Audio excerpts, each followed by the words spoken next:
Hello, everyone. This is Apostle Babe Linda James, your favorite apostate. So, that is a new video regarding Article 18, where everyone is entitled to freedom of religion. And Article 18 is from the Universal Declaration of Human Rights, which can be found at the United Nations. And if you noticed, not only does it give people the human right to worship as they want to, but it also gives them the human right to change their religion. And it should not be with any kind of negative consequence, which is something that um, didn't used to happen. But it started like around 1980, about the time Raymond Franz was seen at a cafe somewhere, and he was sitting with his boss and the person who was renting him a place to live, who had disassociated himself. McGregor was his name, and he disassociated himself. And at that time, people were allowed to speak to anyone who disassociated themselves. So, you know, Raymond Franz did have a relationship with him, and he worked for him, rented from him, and worked for him. And when they were at like this cafe, they saw some familiar faces and invited them over to sit down, because McGregor he disassociated himself. He was not disfellowship. So that ended up getting reported to um, headquarters somehow. It was brought up. And then after a time frame, and I don't even know the whole time frame, but people were questioned. There was a bit of a purge going on at headquarters. And they ended up getting Raymond Franz, after he was resigned as a governing body member. He was still a Jehovah's Witness, and got involved in his local congregation near where he lived. And then after that, when he was questioned at the organization, he was questioned about having, lunch with this person, McGregor, that had disassociated himself. And of course, there was nothing wrong with that at the time. But they just happened to have a article that had came out changing that, how they are to not associate with those that disassociate themselves. So it was, you're not supposed to associate with those that are disfellowship, and you're not supposed to associate with those that disassociated themselves. Now, this article came out after he waved some friends over to sit with him, but before they sat down to question him. So they kind of retrofitted this rule and decided that was the way that they were going to get rid of Raymond Franz, to catch him on that. And so that was that. When he resigned, it wasn't a "I'm leaving" kind of, you know, this belief system. It was a stepping down from the position of a governing body. It's not Do you exactly recall? very Jesus Christ-like, is it? Well, at the time, the way he was questioned, it it it was like gotcha, we gotcha, like almost a setup. But it's Hmm. amazing that when that rule came into play, it was after he was seen associating with somebody disassociated. That's when the article came out, and then when they questioned him, they applied that to him as if he was supposed to know better, Mm, and well, he didn't, because it wasn't a thing yet, you know. yeah. So that was around 1980. We are removing you for a rule we're about to make that you don't know about. Yes, pretty And much. we have Yes. we have found you guilty. Hmm. What?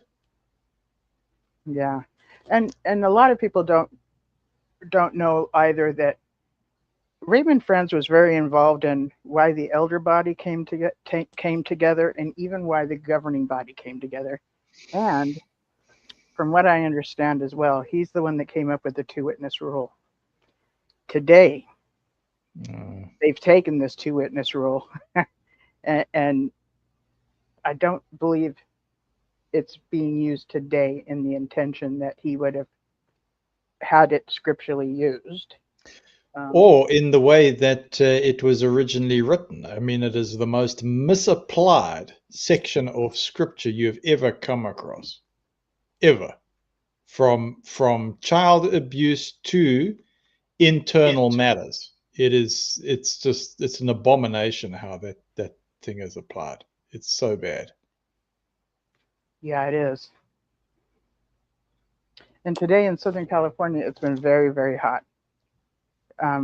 But it's that time of the year where I have a pool. I live in apartments, and there's a pool outside my door. So over the last couple of weeks, I've been getting to hear kids laughing, and some of them are screaming just to hear their own voices, just to scream, and it's annoying, but it's okay because I'm not the mother anymore. I get to just hear them having fun, and that's been enjoyable. That's been really enjoyable. How did your week go, Matthew? Yeah, it's been a good week. What can I say? Yeah, there's a lot on the go, Linda James. I can say I came across some extraordinary people. I had a get together on Zoom with leading psychologists and some leading minds, very, very exceptional minds. So I was able to listen to them and to interact with them. It was challenging. I found it challenging, but then it was also about the front line of inquiry, which of course, and specifically, I would say psychological and spiritual inquiry, which, you know, we were dealing with pretty taboo subjects. I mean, we were also talking about what can I say? I better just warn your audience because it's probably potentially triggering. But PK phenomena, and I'm not promoting it. I'm not saying definite, but it was inquiry into that.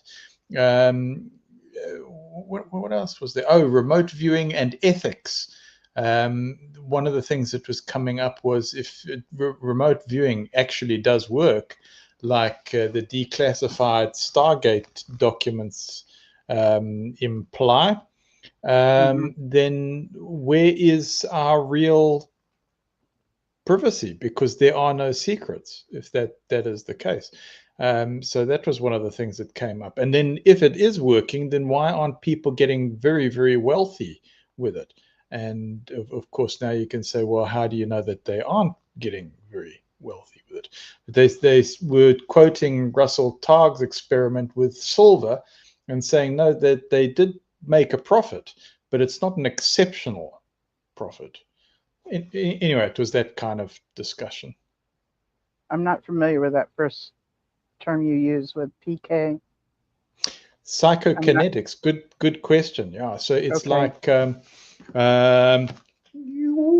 you see, this is levitating, power of my mind. So it's that kind of stuff, lightning, or being able to.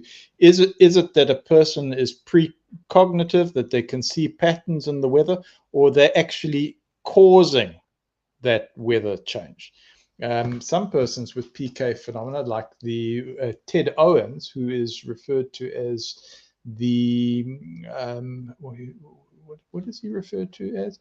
He's referred to as the PK man. PK man in those studies. He was studied by Dr. Jeffrey Mishlove, who used a scientific approach to tackle it, and would give Ted Owens, how can I say, challenges. He'd say, okay, well, if you can bring about a UFO, do it. And Ted would do it. And it would get in the newspaper. Yeah, it was these. They had documented confirmation of this? Yeah, not just one people. Just it would get into the newspapers. It would be observed by many people. I mean, this was a phenomenon. But Jeffrey was able to say he wasn't 100% success rate. Far from it. He calculated his success rate. But it's the kind of thing that you would find in X-Files. Well, that's what Jeffrey would do, because you have to have psychologists that are trained in this kind of stuff. And so they're very highly skeptical. They'll say, no, we don't know that that's causation. Maybe it's pattern recognition. Maybe you're able to predict it through patterns. Like if I drop this, what's going to happen? Well, it's going to land in my hand. Well, was that a prediction? Did you just predict what was going to happen? Ted Owens says, I didn't predict it. I caused it to happen. That was his claim. Okay. Yeah. And he approached Stargate, and persons like Russell Targ and Pat Price, Dean Radin, for instance, those are some of the names. And they said, please, can you get this guy out of here? Please, we just get him away from the Stargate program. We cannot afford to have this guy around us. I don't know if it was sort of terminology like he's a loose cannon or he is just such an irregularity. Hey? Okay, a liability, kind of like they don't know what to expect next. Yeah, we don't know what he's kind of like, you get the impression he's just unpredictable and out of control. Okay.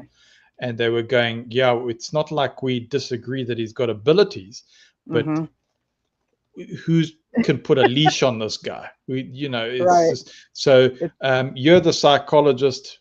Can you deal with him? Okay. Okay. Wow. And it was kind of like, Jeffrey, thanks very much. You've done us all a favor, and now we're pals. And I think that was what established these long-term relations over the years.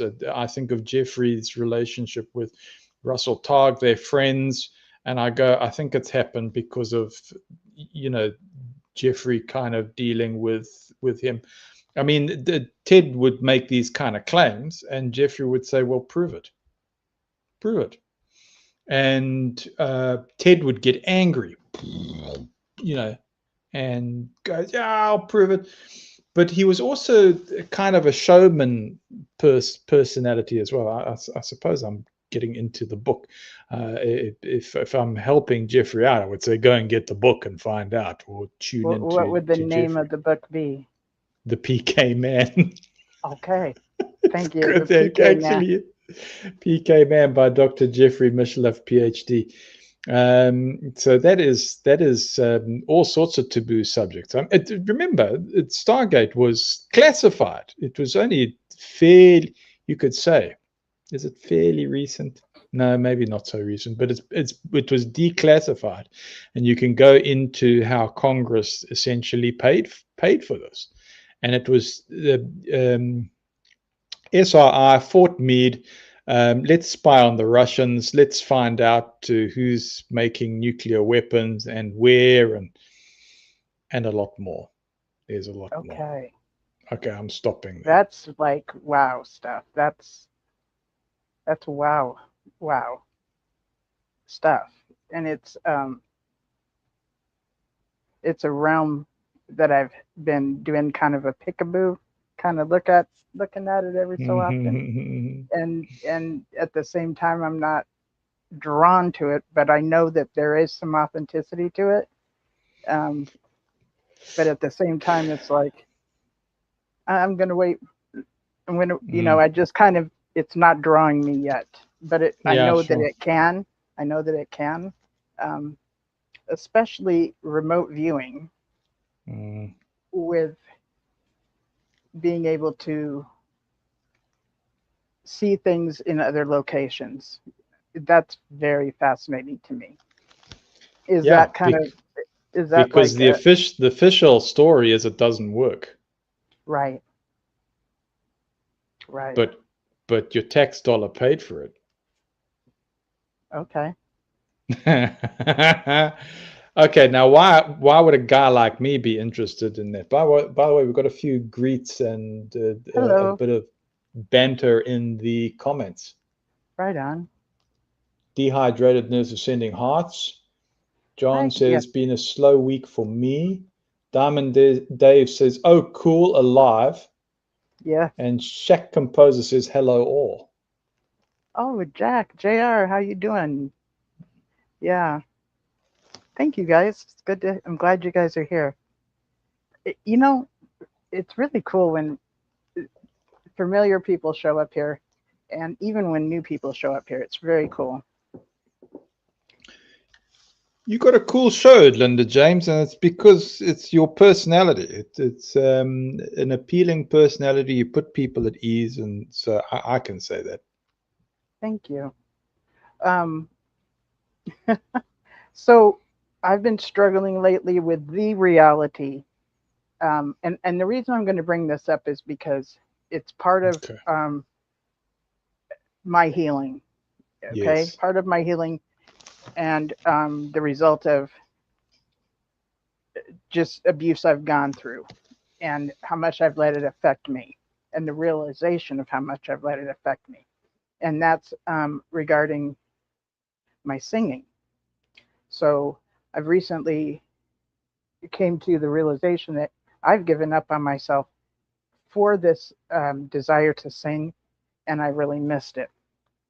And now, with support, because you've written me a song that's freaking amazing, and I'm looking forward to learning it, and looking forward to what you're going to do with it, how you work with AI and all this creative stuff.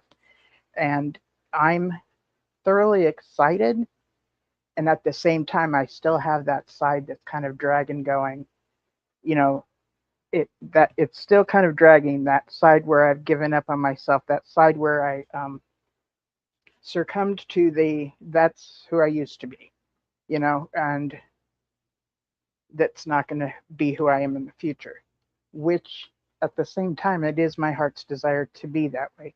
So, reflecting on why I've given up on myself in that area, it's something that I'm looking at now and asking myself now. And it is a combination of, yes, I've been in relationships that are abusive, but I've also bought into some of the stuff that, so I've done my own stinking thinking. You know what I'm saying? I've done my own um, self-negative talk, and it doesn't happen as much as it used to happen, especially when I left the org. Went back when I first left the org, there was a lot of negative self-talk, a lot of just a lot of self-shame and guilt and all kinds of stuff. And fortunately today I don't go through it as much, and things will show up, and I can either ignore it or I can look at it and face it and really ponder on it, and that's kind of what I'm going through.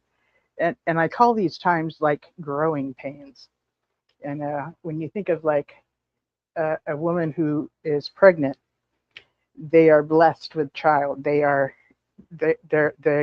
grow, and it becomes painful when it comes time to give birth. The stretching stretches you, but after the birth happens, it's all worth it, you know. And I also trust that that's the way this is going to be for me as well. And so you've supported me in writing a song, and when I got to listen to it last week, it was amazing. And it's called "She's Still Singing," and all of the words from it is absolutely amazing. Absolutely a result of everything I've shared with you, and it wasn't a whole lot. And you came up with these lyrics, and I don't know how you did it, but you did it, and it's exciting. And It is thank you. exciting. And thank you for trusting me with that. And here we are. Yeah. Yeah, so we're in this, what is it, describing actually so many people who've come out of abusive relationships and like Diamond Dave says, not just high control, negative high control. Let's be specific. Negative Yeah. high control environments, and we recognize it. So, Linda James, I'm going to ask: do the dreams disappear? Do they? Do they? Or they get buried under guilt and shame and years of hearing negative messages, or we've got an abusive partner that's jealous or it's got some Mm-hmm. kind of trauma themselves, and we start sounding, what's it, or hearing negative messages, and it's us giving Yeah. us those messages as well. So look, Yeah. what's I, I, the beauty? I don't like to admit that I do that. I'm admitting it Yeah, because got it. people go through it, It's what we do at times. Well, we're documenting, and we're True. documenting. Why are we doing? Why are we documenting, Linda James? Can I ask that one? Why are we doing this? Well, I like to share things that when I'm challenged on something and even when I'm successful at something, because it's part of the healing journey. It's not all going to be smooth. There's Right. going to be these times where it's just like really tough growing pains, or I don't want to face a certain thing, or so and you know, relationally with some people. We I look at myself like I was raised under a rock, Oh, you know. So, being even though I left a good long time ago, there's still things that I'm not familiar with that are socially unacceptable, and I'm not mm, quite chimed into them yet. And that's normal yeah. too, you know? Well, I think we need to document these things so that future generations don't suffer. I want this thing to I want this abuse to end. And I go, Yes. well, what's the defense that we've got? Awareness. More people are aware, great. Fewer people are going to, I hope, fall into the same traps. And what did you talk about? Human Declaration of Rights? Was it 18? Was that what Yes. was the Article one that you? 18 under freedom of religion. But you were also talking about freedom. I think it was the after party on Rex was the freedom for happiness and well-being, Okay. right? Wasn't that I coming through? I heard that somewhere. I'm not too sure where I heard that, but it was like, yeah, having the right to be happy. see, and that's something I can remember when I first started hearing people say, you deserve to be happy, or you deserve these things. And I remember thinking, like it was the most foreign thing I ever heard anybody say, like as if I had to do something to deserve it. I mean, we came from a culture that, as far as the Jehovah's Witnesses, uh, the term for grace was replaced with the undeserved kindness. So it implies that I would have had to done something to deserve grace, or to deserve this kindness, or to deserve happiness. Stuff like that was just very foreign to me. But today, it's not so foreign, which shows growth. Mm. So yeah, no, look, I mean, it's a deep subject because what's the beautiful thing? The beautiful thing is, Linda James, your love of singing. Did it ever really die? Did it? Okay, maybe I'm placing you on the spot. My conclusion is I don't think she was really dead, and that is Right? the words in the song. So Yeah. it was just waiting for the right season, and I hear your excitement about this song, and it's a reminder, isn't it? It's about a reminder that healing isn't just about recovering from the past. It's also about rediscovering what the parts of ourselves that we thought that we'd lost. And Yeah. I love your analogy of childbirth. The stretching is painful, yes, but it makes room for new life. And we were Yes. talking about tears, and you said, "Oh, we water our roots." Do you remember that? Yes. Yes. So yeah, Hmm. wishing you every joy as your voice finds its way. home again. And the fun has already begun. It has. It's already It begun. really, really has. And it's exciting to me. It's exciting to me because where I'm at today, I have that bit of excitement in me, and especially like even since last week, Mm, you know, sh sharing with you after the show that I miss her. Speaking of mm, who I used to be as a singer, you know, mhm. and the lyrics within this song is she is still singing. That's the name of it. Do you have the lyrics around to read or? I do, Linda James. Shall I fetch them? I'll fetch them now. I would love them. And how? Yeah, please do. We got a few Because I want comments to share also. it. I want to share it with people because not only is it exciting that the words you've put together, but it's also telling people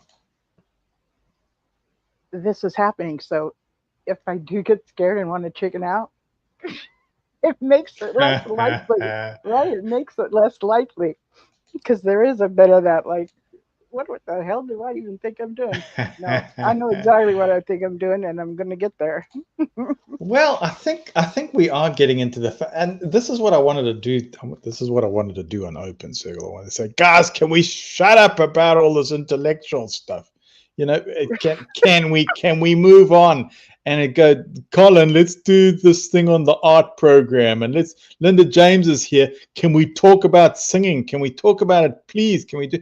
And that's why I said, guys, okay, we've done it today.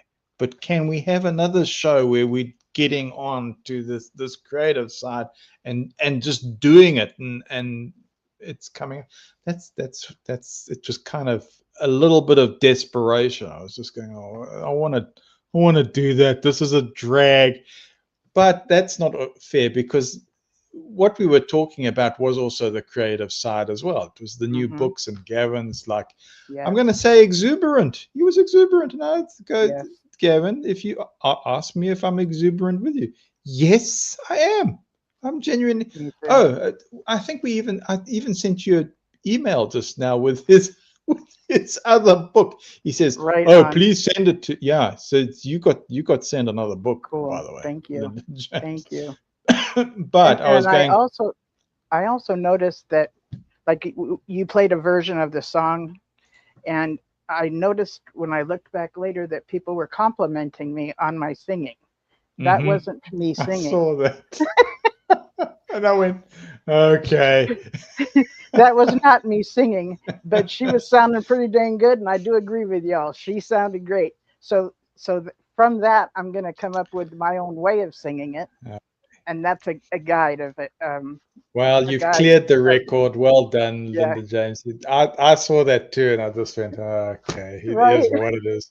I haven't claimed it, and it wasn't me singing either. If somebody goes, that was you.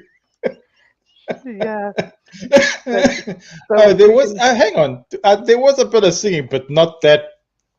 But yeah, I did get into it a bit. yeah, you did. Um, That was cool. So you want the words, Linda James. You know what I should Yeah. be doing? I should be saying, why don't you have the words in front of you, Linda James? But I'm going anyway, to I tell do. you why right now, because Oh, here it first couple comes. times I read it, I bawled my frickin' eyes out, Okay.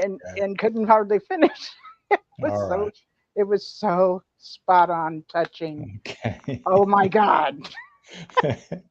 Okay. So I've already All right. like I read it to a friend already and was just like taking my breaks and bawling and taking my breaks and bawling and All reading and right. reading. So I'm gonna Okay. pass Well, this let me time. be merciful. I've got it open here. It's already. And so you can just tell me what would you like me to do with these words? Do you want me to read them out? Yeah, and if you can play the song if you want to, Okay. can you? Um, Whatever you think should show up first because I want to share it. I'm oh, just all right. thrilled. I'm Okay. super, super Um, thrilled. yeah, it would be nice to. Okay, let's make it work. I wasn't prepared, but Oh, okay. let's make it work. Yeah, why not? Okay, Okay. I'm sure it can do something. I mean, I've got it. I've got it here. Um, Okay. But okay, so here's the words. Title. What was the title, Linda James? Do you want to introduce it? She is still singing. That's right, she is. So it starts off almost spoken. So they said, the silence suited me, said, quiet woman heal. I mean, there's a red flag, right? Okay, why? Because they're saying, oh, you know, you want to improve, you want to get, well, silent women heal. In other words, shut up. Yep. Okay? And we know this thing. So that's how this thing starts off. So I folded up my thunder and forgot how fire feels. That's what I did. Now, when I folded up my thunder, think Jesus Christ in the windstorm. So if he has the ability, you know, as to say quiet, does he have the ability to command the storm too? So it is our godlike power. And it's like, oh, your abilities? No. We'll just suppress that. Thank you very much. That's what we'll do. And so the song is born from saying, no, I'm not suppressing this. Why must I suppress my intuition? Why must I suppress my latent abilities? Now, this thing is about spiritual growth. And if it starts with singing, I am the word. And I'm And going to by the sing it. way, when you put I am near the end of the song, both was capitalized, Yes. just like Yeah. in scripture. Yeah. Tell that's them right. I am hath sent Yes. you.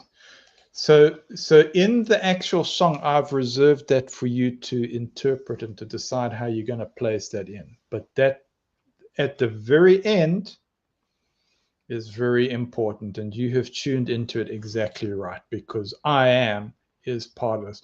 So I learned to breathe in smaller rooms. This is the coping mechanism. I learned to disappear.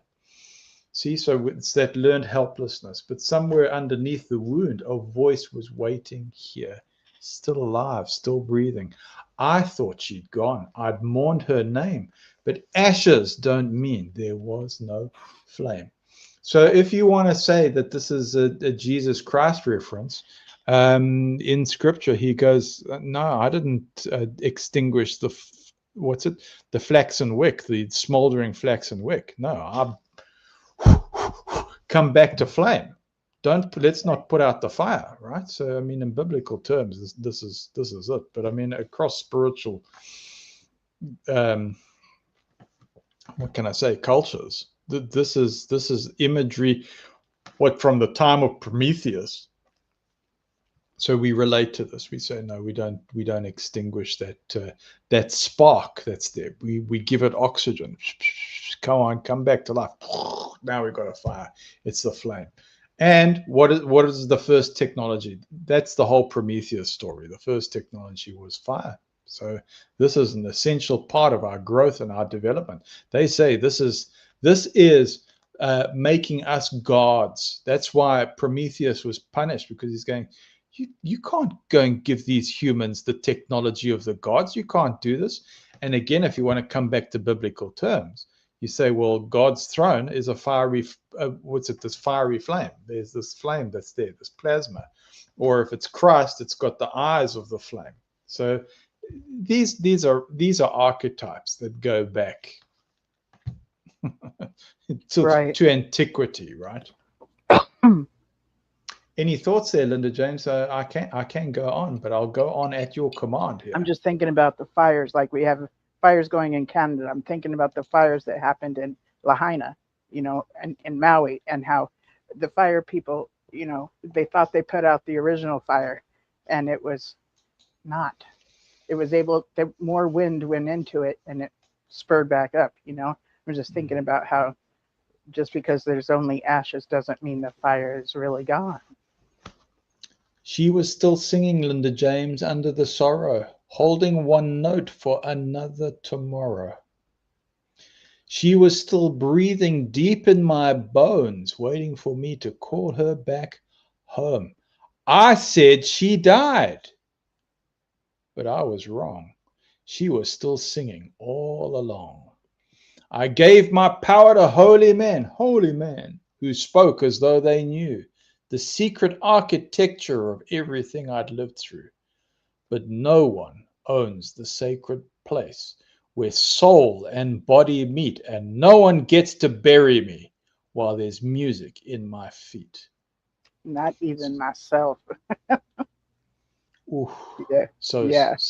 say my name and clear all the room. I've carried grief, now watch me bloom. Have you paid your dues, Linda James? Yes, you have. You do not need to go back there again. This is a resurrection song. That's what this is. So say my name and clear all the room. I've carried grief, now watch me bloom. She was still singing under the sorrow, holding one note for another tomorrow. And that is the maternal side. That is the mother instinct. That is the life giver. This is a very, very important role. None of us would be here without it. So this is the passage that's as old as time. She was still breathing deep in my bones, waiting for me to call her back home. And you said I'd break. You waited too long. I am still singing. I am still strong. Call back the woman. Call back the sound they tried to hold down. Call back the color. Call back the flame. I don't need permission to answer my name. Oh, call her back. Call her back. No, she never left. I'm still one breath divine. I'm still singing. Heaven can hear me. I'm not hiding. I'm standing here full, freely. I'm still breathing. This body's my home. I walked through my own. I said I died, but I was wrong. I was still singing under the sorrow, holding one note for another tomorrow. She was here. Oh, I am here.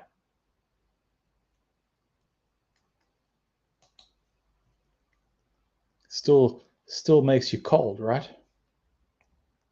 No, But it's I said these are your words. You yeah. know, you uttered Yeah. this. Yes.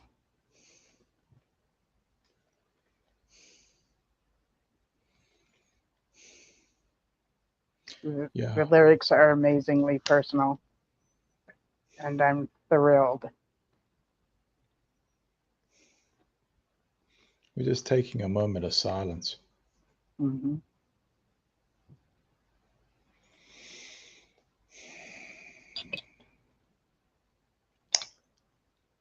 So, Linda James, yes, I can play it on your channel. I don't know how to do that. Would it be something you Uh, need to share? Because there is a is there area a where you, share feature? yeah, it says present or invite. Looks like another window on the screen. Hello, video file. So we could do it as a video file. Should we do that? Yeah. Yeah. Then I'm going to open up the pure peace. Oh, are we going to just? You want to listen to the lyrics sung? Can we do that? Sure. Whatever it was that you played the other day, Okay, we can do that. or however you want it to James. go. She was It can still be just the singing. lyrics. Yeah. She was still okay. So I worked on it.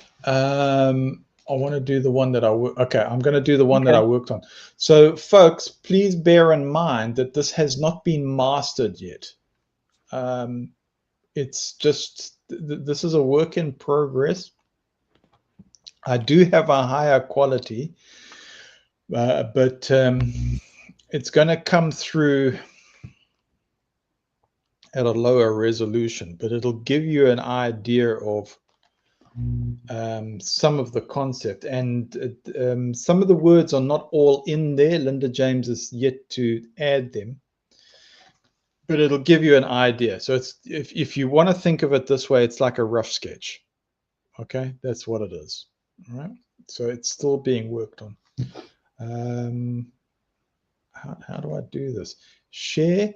It says share image file video file. and oh, I'm in the right place. 12. Let me go here. Linda James, where are you? Documents. Linda James, Linda James, Linda James. Folding My Thunder. OGG. Oh, it wants it as an MP4 file, so it's not going to let me. Sorry, Linda James. It wants it as a very specific format on your StreamYard, and I don't have that format. Okay.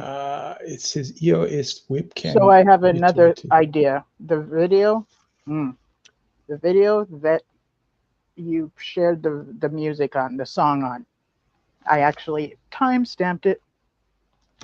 And if you go to your video and go to the timestamp, you can listen to it through your video. Right? You're right. You're right. That's a You're great right. idea. You're right. You're right. Okay. Okay. I'm going to just try one more little thing. Let's see if I Sure. can do, what have I done? Turn myself off. So one more little attempt at a video file. I'm just going to try once more just to see if there's another type of file I've got. Just bear with me. Documents. Linda James. No, it's not going to do it. So we're going to do it. We're going to do it your method. We're going to do it your method. So you timestamped it. Yes, you did.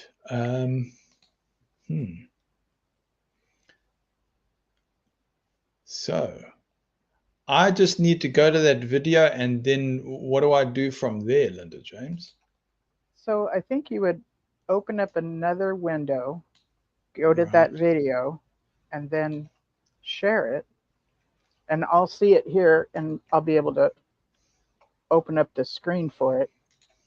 Okay, let's do it. And then for you to watch it, you'd go back into StreamYard, or you can stay in that tab.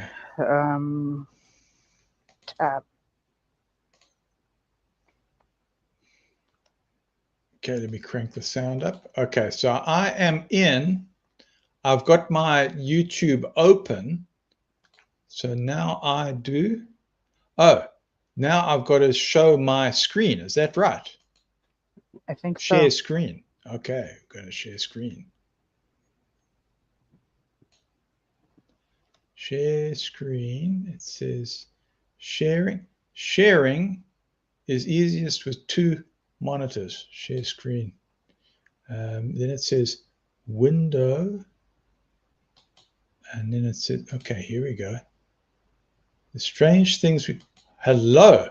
Here it is, folks. But it's not showing up. Oh, yes, it is. It looks like it's working. Okay. Yes. Can I hit play? Sure.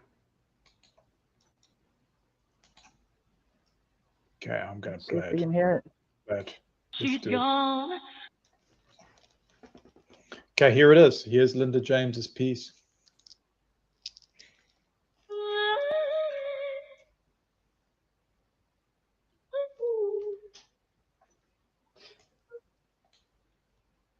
Women here, so I folded up my thunder and forgot our fire tears. I learned to breathe in smaller rooms. I learned to disappear, but somewhere underneath the wound, a voice was waiting here. I thought she'd gone. I mourned her name, but ashes don't mean there was no place. She was still singing under the summer, holding my note for another tomorrow. She was still breathing, keeping my bones, waiting for me to call her back home. Said she died, but I was wrong. She was just all alone. Hear my powerful holiness. You spoke out clothing. The secret architecture of everything I'd lived through. No one owns the secret days. We're so only God in need, and no one gets to bury me while there's music in my feet. So say my name and clear all the room. I carry grief now. Watch me, so we're still singing under the sun, holding my note for another tomorrow. She was still breathing deep in my bones, waiting for me to call her back home. And you said I'd break. You waited too long. I am still singing. I am still strong.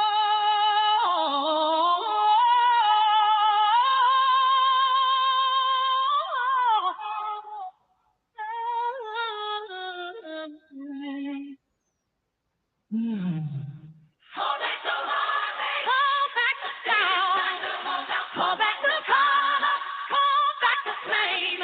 I don't need permission to answer my name. Oh, call it back now. She never left. Instant one world will divide. I am still singing. Help can hear me. I am not hiding, I'm standing here for freely. I am still breathing, this body is my home. I walked on my own, I said I died, but I was wrong. I'm still singing under the stars, holding one note for another tomorrow. She was here.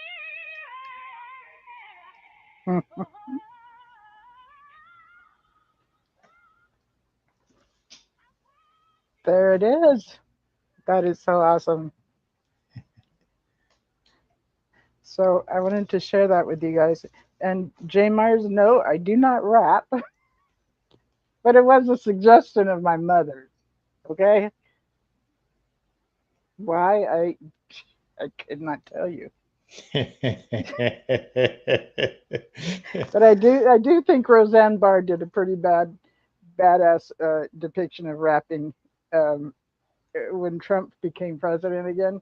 She did this rap with somebody else, and she had her hair all braided blonde, and it was about Trump, something about Daddy's home or Daddy's back or something. It was pretty cool. I was like, huh, homegirl still kind of has it. And that was very cool. Thank you for sharing that. Oh, thank you for including it on your show, Linda James. That worked remarkably well. Didn't it? Yeah.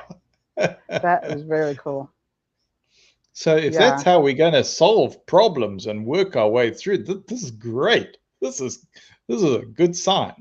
Yep, it is. Yeah. So, and of course it's your song.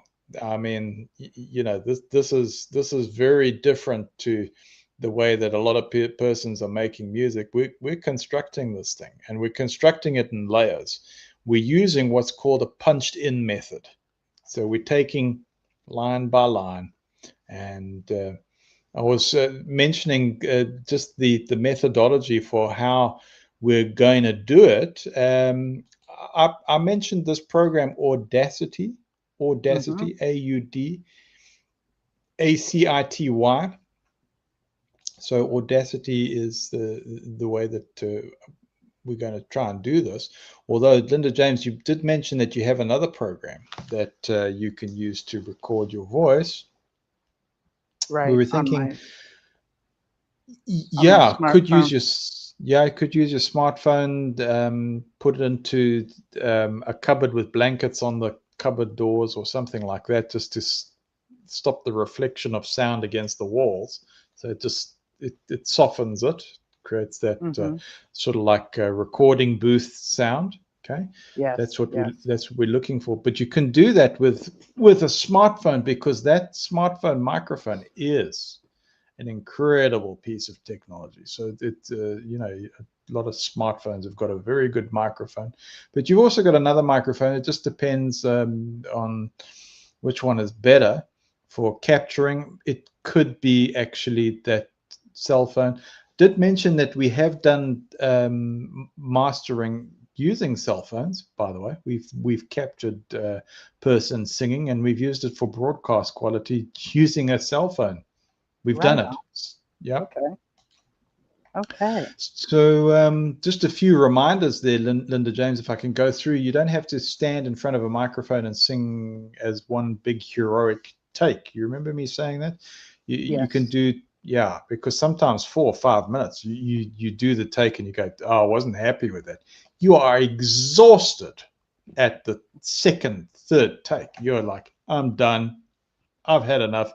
I hate the song now. No, when I get to learn a song, I listen to it, and you know, a lot, and then I kind of give it my own flavor. So yes, I can easily see that happening with this. So yeah, that's the whole reason of using Audacity. Look, you know this. I'm just mentioning this for your audience, but the punched in approach is recording song line by line if you want. I mean, if you can sing right through the whole thing, that's fine. But sometimes it's just going, no, I'd like to perfect that phrase, and you record it as a layer. So it becomes section by section, and then you layer it, and then you can merge it, and then it becomes your track. But you've got all these little pieces that you've perfected and gone, no, I'm a perfectionist. I'm going to sing one line at a time. So you have a studio performer, and then you have somebody who's a concert performer, live concert performer. Those are two different things. And I mean, even somebody who's a professional might come in and say, look, this is the studio version. The studio version means something very, very different to live performance. I've got the benefits of going back and going, yeah, you know what, I can tighten this thing up. We can also use, to a certain extent, this auto tuner facility, but I don't think that we're going to do that. I think it's better just to practice it and then put it in and save the project one line at a time. If you hate a particular line, then we delete that piece and we sing it again. And the other thing too is, if today we do 4 lines, well, then that's what we do today. And if you like it, then we've got 4 good lines. Tomorrow we find another 4. So there's no prizes for exhausting yourself in this program. And you go, Matt, I know this. It's just for your audience, Linda James, that I say these things. Well, I enjoy being reminded too. We did say that we'd go through the Audacity thing. You say that you're using Android, or you're using, is it Android or Linux? Which one is it that you're using? I have an Android for a smartphone. Yeah, so let me see if the Audacity works on Android, because maybe that's the next thing that we do. And yeah, we just simply need to capture Linda James. That's what we said. So we've got the technology. We're going to separate the music layers and use the technology intelligently. Yeah, I mean, do we need to reproduce Stamina Health studio infrastructure of Beyonce here, or Aretha Franklin?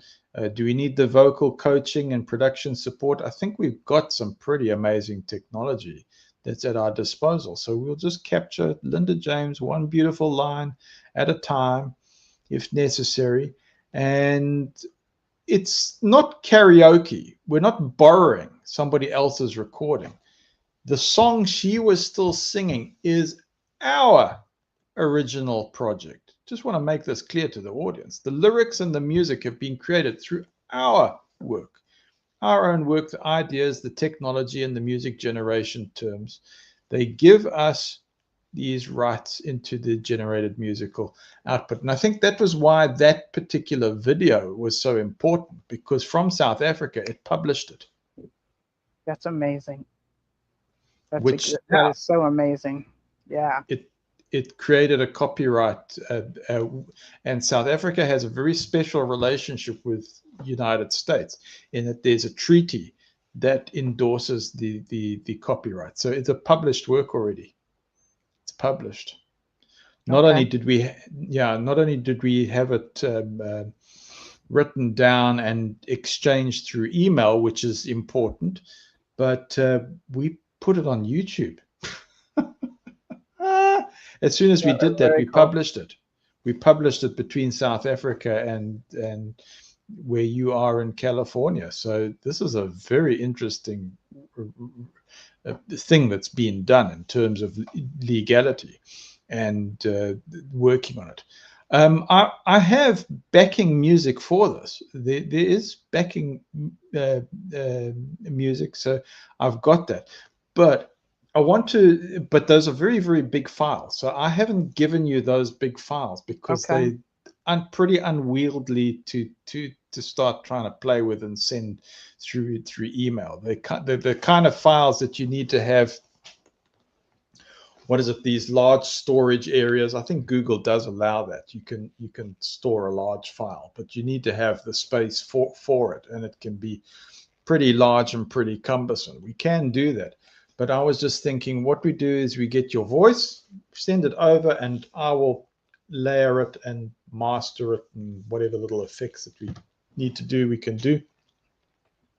We were discussing key changes, but I think that is the right key. I've got a feeling, and your ears should be able to pick it up. You go, Matt, yeah, it's resonating. So I think you would pretty quickly tell me if it wasn't the right key. I think it is the right key. You're probably right. Yeah. So that's exciting. That's accompanied with my latest realization, and that's a good thing. And I've shared with this audience before too, like like I needed to get on a plane to go see my daughter, and I was terrified of flying. This was like 4 or 5 years ago. I told everybody about it. I'm like, okay, how am I going to do this? And when I finally did it, and made it back and everything, it was like I lived through it, but I just, I have my issues. I've got my phobias. I've got this and that and the other, and it's also normal for those of us that have left a cult or an abusive family or relationship. These things happen, so I'm willing to share them. I think it's glad. I'm glad we've done it this way. We had a piece of music, Linda James. I would allege that somebody tried to steal it. They tried, and it happened recently. This song in particular. There was a different song that I'm not going to mention the name of it, because I can see how the person's. I was working with somebody overseas. Okay. And I said, I've got to tell you something. We've been working on this thing for a long time. Is it over 3 years? But it's been a long time. And I said, I've got to show you something. So he says, what? So I said, let me play this video for you. So we play the video. And I said, what do you get from this? And he goes, oh, no, they've stolen our track. And I said, I don't know how they did it. I said, did they do it through social media? I said, I want to track down how it was, because I can recognize certain signature lyrics. And I said, there's no way they came up with this themselves. I said, I remember the day that we were recording and you spontaneously came up with these lyrics. I said, and they've tried to say, oh, we've changed the homework. That's what they've tried to do. I said, but notice these. And he says, no, Matt, I believe they lifted it. I said, I don't know how they lifted it, because if they're getting into my computer somehow, or they're getting into your computer or into our communications, and go, we have no secrecy, we've got no privacy anymore. I said, I am so careful with where I publish these things. Anyway, I looked at it again, and anyway, it's a wake up call. So these things getting out, that's very, very real. It's very, very real. So you can't really mess around with these things. But I like the fact that we've published it. I like that. I do I too. like the fact and we've done it. If my channel goes down, you've got it on your channel now, which is That's really right. great. That's right. So we've got the lyrics. So we've published it on 2 channels. We spoke the lyrics on the other channel. We spoke the lyrics here. So not only is that locked in place, but we've also got our audience who's heard it and listened to this. So I think this is phenomenal what's actually happening here. And I do too. now we've actually got it sung, so that too is also there. So they can see that this is a work in progress, and I like it. And I actually believe that that's 9/10 of how copyright and protecting your work actually works. When they say, oh, there's a company that or a facility that registers your work, in principle, it's like this. That's what it is. It's just that you're paying a company to do what we've actually done in publishing. That's how the law works. Okay. Yeah. We got quite a few persons in the comments there, Linda James. Tori and Purple. Hi, Tori. Hey, Purple's here. Yay. Can you read any of them, please? I can indeed. We've got Jay Mars, who's keeping center. It says, I'm trying to be funny. We've got Dehydrated Nurse. Jay Mars says, Shaq on Odyssey, because they're talking about the Odyssey film. I did hear about it. I've heard mixed reviews, but I've also heard praise from persons that I trust, quite frankly. But Jay Mars says, I have not, but I heard mixed reviews. But I like Kirk Douglas Ulysses film. Well, Kirk Douglas, I mean, that's screen presence. Yeah, I mean, you're talking screen royalty there with his dimple in his chin. I mean, you know. Oh, Jay Mars says, awesome music. Thank you, Jay Mars. Our pleasure. We're enjoying creating. So we're having fun with you. And Purple saying, greetings, sentient beings. Tori, hi everyone. And yeah, we've got Zimbassi who was greeting us earlier, along with Shaq Composer. Zimbassi is a new name to me. I think so, yeah. Yeah, Zimbassi. So anyway, good to be with you. And if we have met before, I apologize, but your name's looking new to me. And it was nice to have Diamond Dave stop by as well. That's it. That brings us up to date, Linda James. Okay. Is there a subject that you would like to go into, or should we ask yes. chat, or yeah? We can do both. We can ask the chat. We can say to the chat, is there something that you specifically want to talk about? But meanwhile, I'm going to default to what I want to talk about, and it surrounds you and the creativity, because I'm still in that mode. I would like to see if while we're talking that I can find Audacity for you. Okay, on the smartphone. Yeah, because you say that you've got Android. Yes.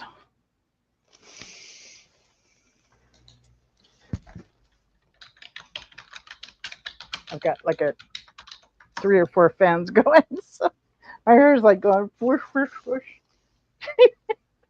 But that's the way I want it to keep me cool. Then I have my spray bottle, which is an awesome form of air conditioning. Spray myself down and then sit in front of my fans. What is your computer using, Linda James? How are you broadcasting? What operating system are you using? Right now, the operating system is,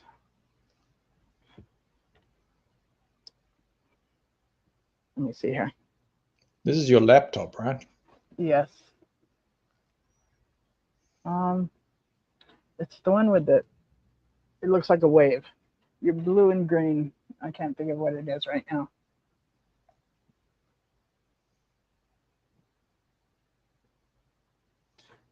I'm sorry, I can't think of what it is. I wanted to make it all Google, but I hadn't done that yet.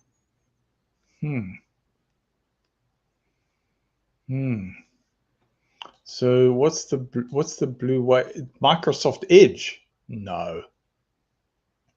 Is it? I think so. So It's then- Windows 11. Oh, Linda James, this is going to be a breeze. It is? Yes. Why? It's going to be a breeze. Okay. Yeah. Yeah, Linux we can do. Android might have been a bit trickier, but yeah, that's just made it stacks easier. So I'm going to give you a link. Purple says Windows 10, but we've worked out, okay, well, it's Windows 11. Okay, let me get into this. Audacity for Windows 11. So Yeah, Audacity it is Microsoft Edge. Yeah, it is Microsoft Edge. Okay, so I have the website for you, Linda James. Do I put it in your private chat? Or you can put it in the main chat. It's up to you. Boing, I've put it in the main chat and I've put it in the private chat as well. But Okay. you can click on that and you'll be able to download it and you'll be able to install this thing. There it is. It says Audacity. Download for Windows. No. Yeah, that's it. Download for Windows. So my phone doesn't have Windows.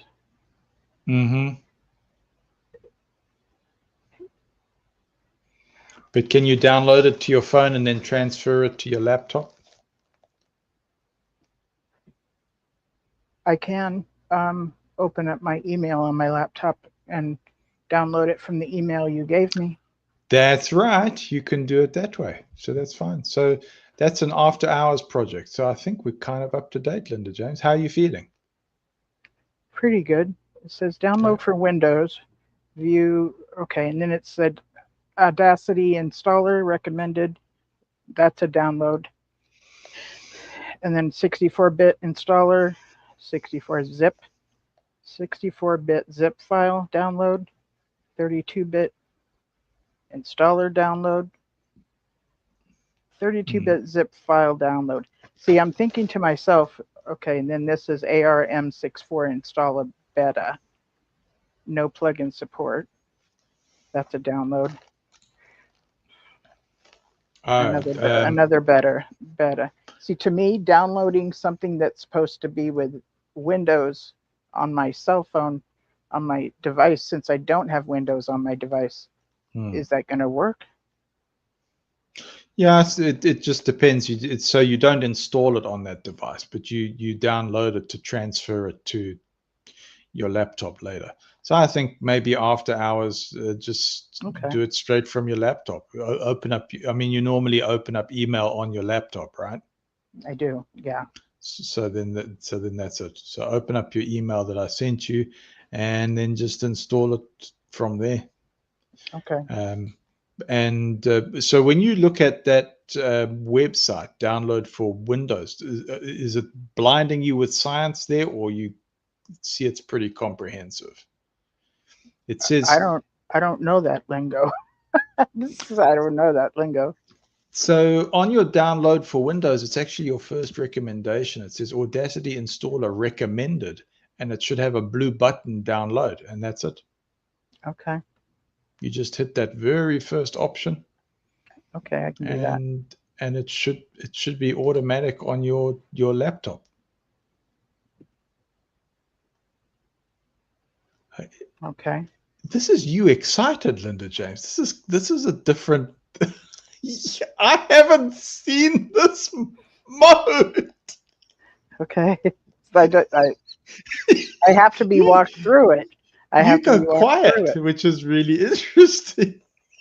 How funny. She gets quiet. There's a non moment. Yes. There we go. She gets quiet. Ladies, gentlemen, and others, Linda James, when she's excited, she goes quiet. Actually, that's true. Yes. Yeah. Okay. Now this is telling me I can't open the file. No. So- Okay. Good. So it's protecting you. So you'd have to just transfer it over. Oh. So you'd have your little cable from your cell phone, and you would transfer it over. Okay. All right. Or you delete it from there and you load it from your The laptop email. direct. Yeah. Okay. So I'm going to leave this on here in case. Yeah. Why not? Thank you. My pleasure. Okay. Yeah. I am speechless. That's so funny. I do get quiet when I'm super excited. Okay, I'm back here where the chat is. Yes, all messages. Do yourself a favor and get any other browser. Microsoft Edge is just a series of problems, okay? I would suggest the Opera browser, also available. Download for free. I will admit I have very heavy bias against everything Microsoft. Yeah, but you know what, Purple? People have had enough. Thank you. They really have had enough. I just screenshot that. That's very cool too. And Jay Mars is welcoming people that just joined. Thank you. Tori is here. Swan Singer.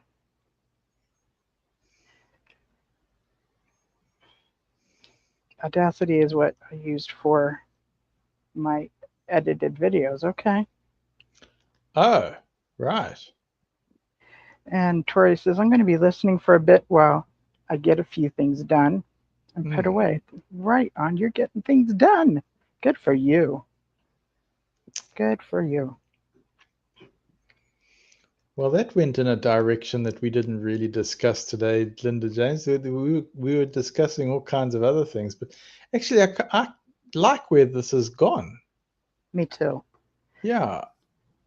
So do you have anything like I just talked about something that's like my latest that I'm noticing that I'm kind of growing through. Are you like, do you have anything that comes to mind for yourself or something that you might have noticed was your last time of maybe, because sometimes it's a realization and it can be a bummer and kind of heartbreaking, but sometimes it's like a realization that there's more possibility than one might have thought of that they had. Yeah.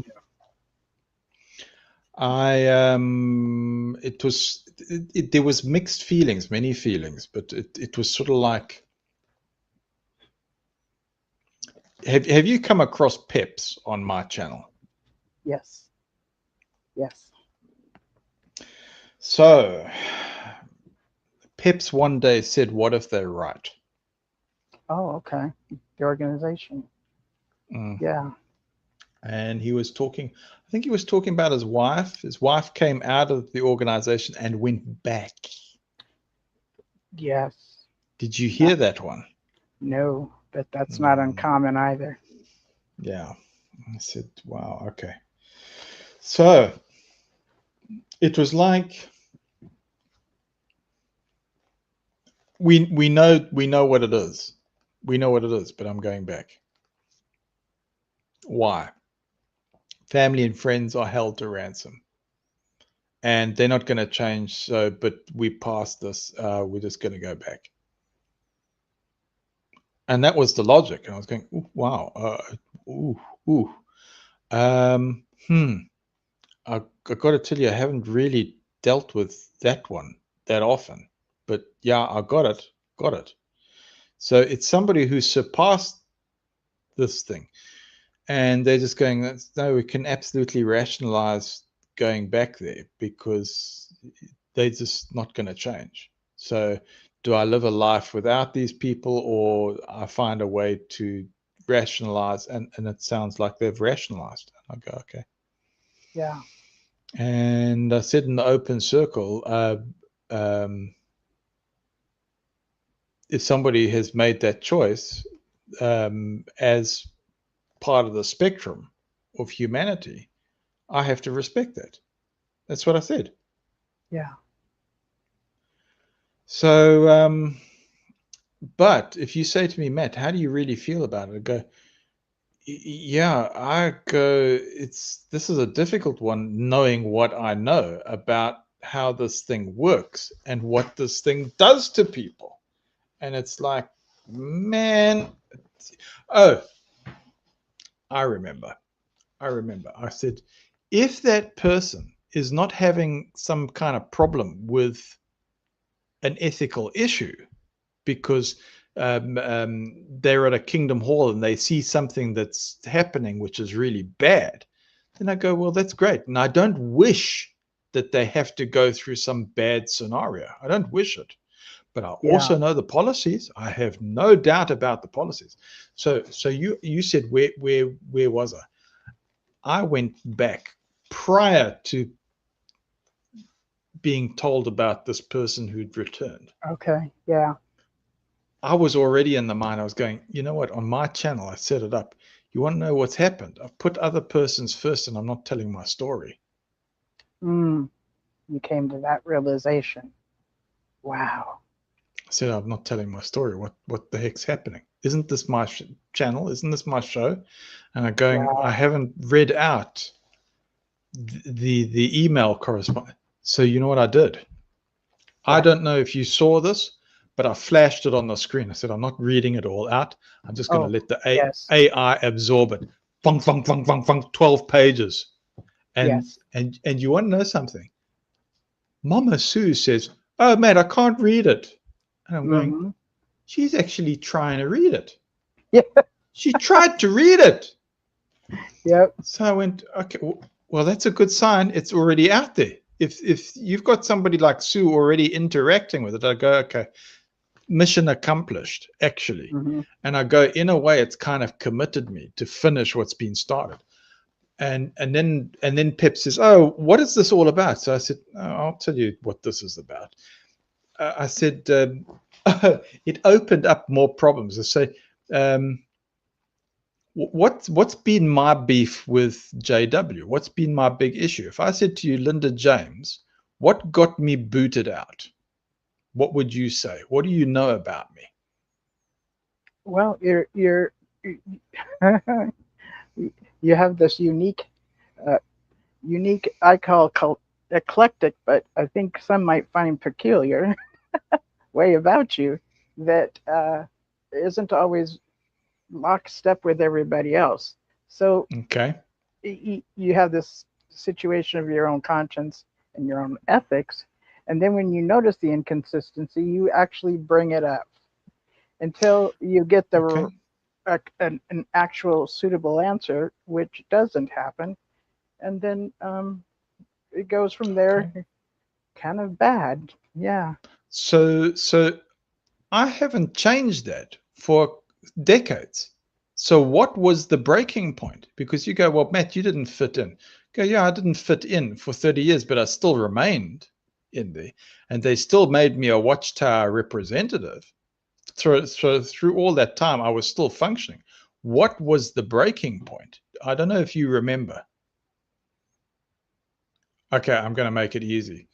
Do you think it's corporal punishment? Nah. he said to me, he says, "Oh, you got gonged out on the corporal punishment thing." I said, "Yeah, it did happen that way." I said, "I'm going to let you in on something." I said, "There's a lot more." And it blew his mind when I started saying, "No, there's something else." I said, "There's an alleged theft." He says, "Oh, I didn't know about that." I said, "Oh, yeah, there's an alleged theft. It wasn't." I said, "You've heard me plugging this one thing." Sure. I said, "I know where you're coming from." I said, "There was a lot more involved." I said, "I didn't focus on the actual sexual abuse side, but that was definitely there." I said, "This thing where I got gonged out is where they just refused to answer me. They wouldn't answer me." I said, Was this I'm, about the theft of your library at your family yeah. home? Okay. And didn't you Um, ask somebody about it and they said, don't worry about it? Like, that's just the way it kind of, don't talk. so not They only kind of was shut you there, down. not only was it from the family home, I said this was under direction from Mark Sanderson. I said Mark Sanderson wanted to know what happened. I said there was assets. I said these assets came under the service overseer. And I said, you didn't get permission from the service overseer, who was in charge of this. I said, I'll give you an example in the Bethel in India, where there was glass recycling. Did you come in and hear about the glass recycling? Yeah. So I said, that's money. Yes, If you it is. send that glass in, you get paid for it. If you collect cardboard, you get paid for it. And I That's said, right. Mark Sanderson was very, very specific. He said, this thing came into the service overseer. I said, there's only one guy that the circuit overseer asks about these assets. And I said, it's the service overseer. And then on the channel, they said, oh, yeah, but I mean, you've got several congregations. I said, yes, but there's always a mother congregation. And I said, I would, in the congregation, it was the mother congregation. They were answerable to the mother congregation. They didn't have jurisdiction to go and take that out. If they had lost assets, the circuit overseer wouldn't come after them. And I said, tell me, from what you know, I said, did you ever do a stock take for your congregation? He says, yes. I said, oh, you actually counted magazines? He said, yes. I said, why did you do that? I don't know. I said, To because count the inventory.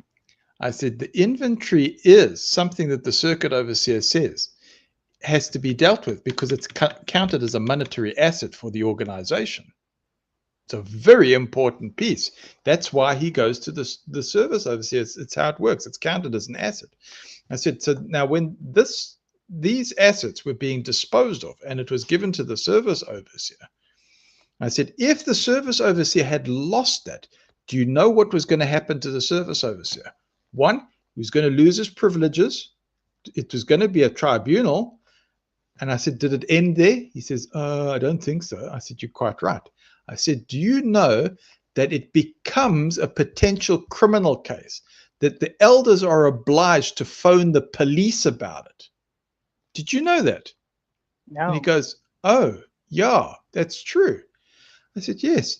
And I said, but when they harmed a child in the congregation, did they phone the police? No. I said, so which was more important, the library or the child? Which Right. was it? I said, this is an embarrassment of epic proportion that's happened in the congregation. So I said, the reason why you kept hearing me chirp about the child, I said, I was going according to priority as opposed to a library which is replaceable. Yeah. The child is far more important than a library, right? But that's how Watchtower initially makes their money. They make their money off of us as members. But did they report that child incident to the police? No. Of course not. That No. would muddy Jehovah's name. Well, they've got another problem because there is a Judas in the midst.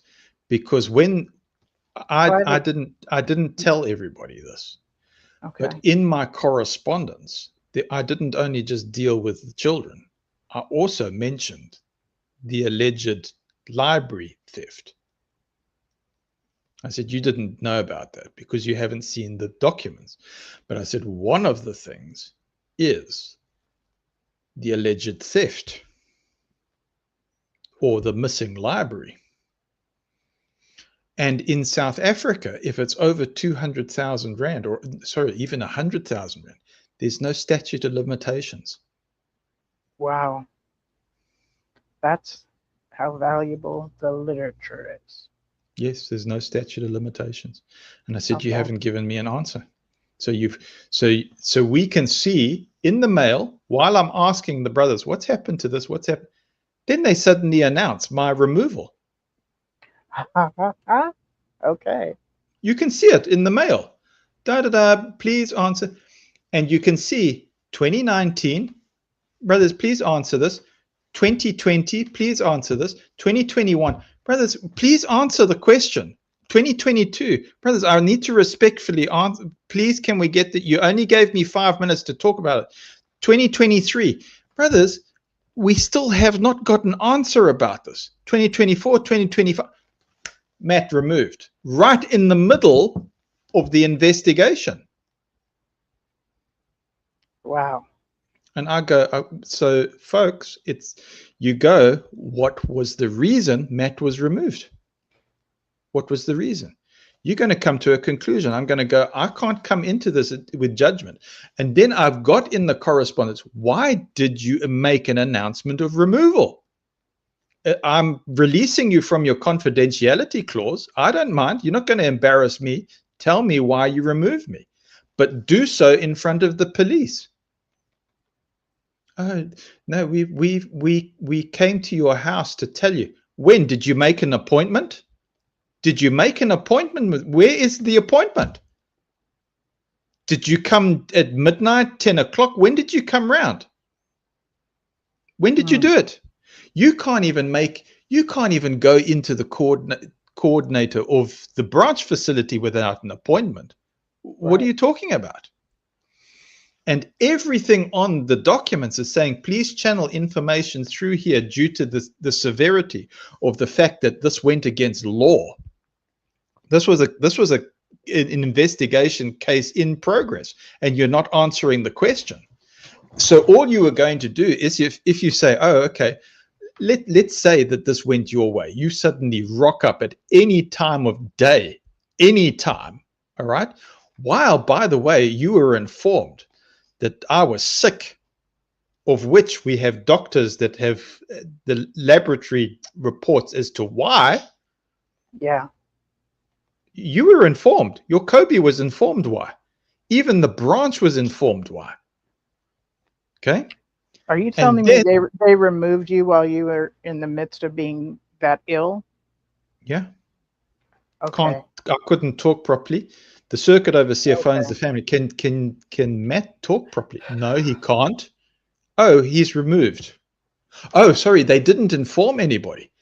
It just happened on the public announcement, and family was like, "What the hell's going on here?" I said, "You know what's going on.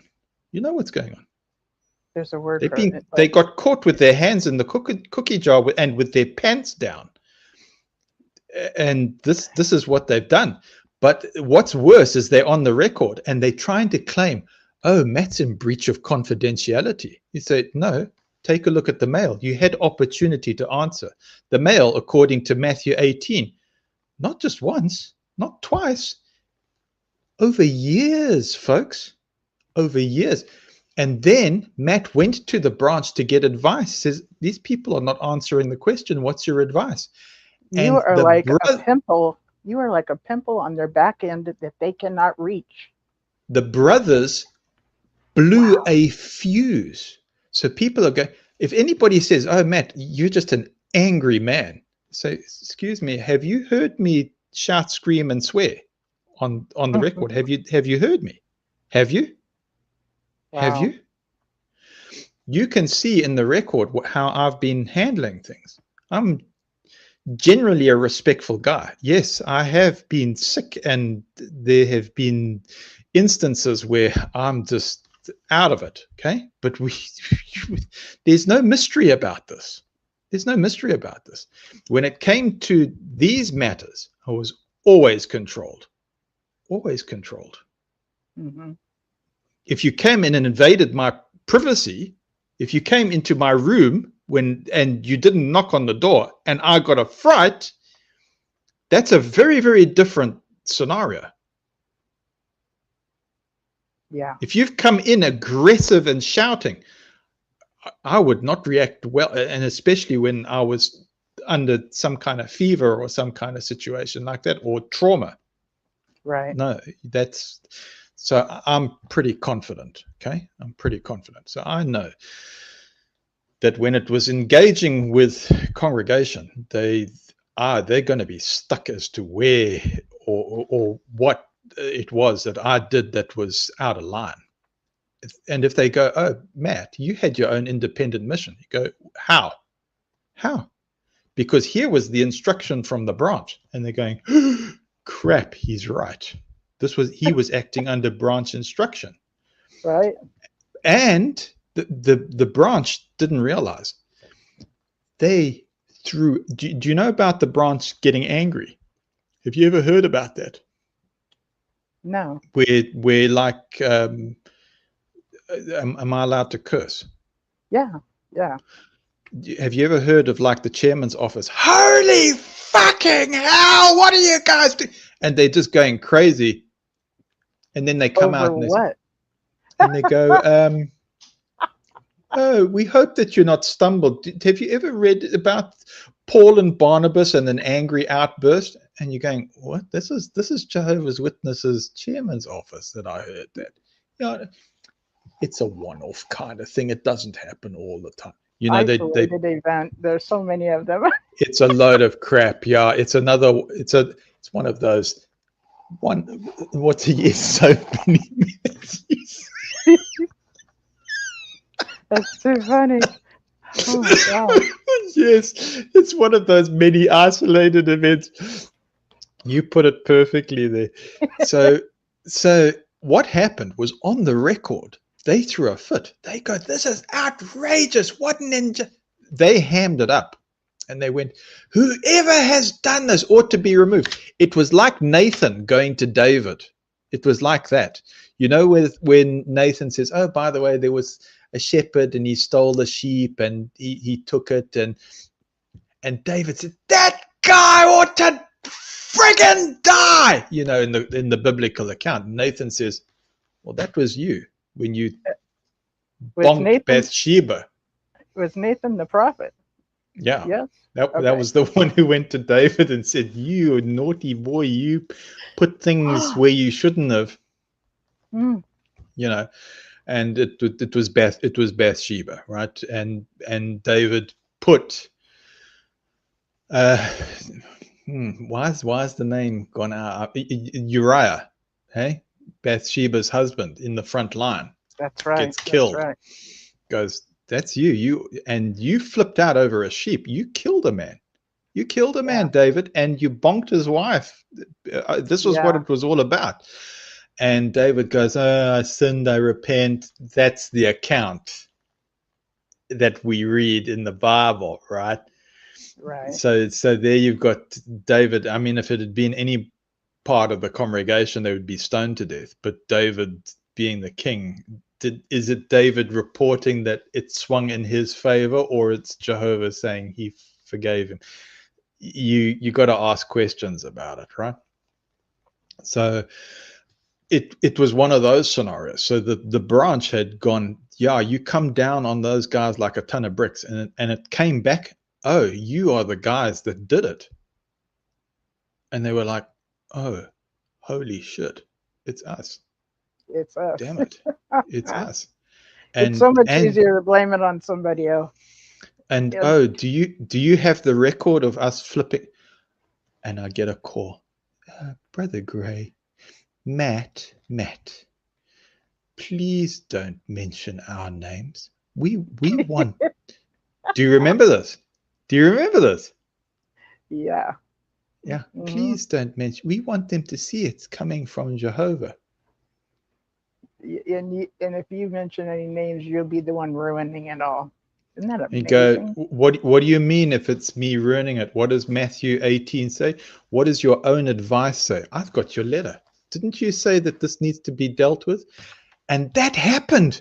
And you know that the Bethel guys responded in front of the police.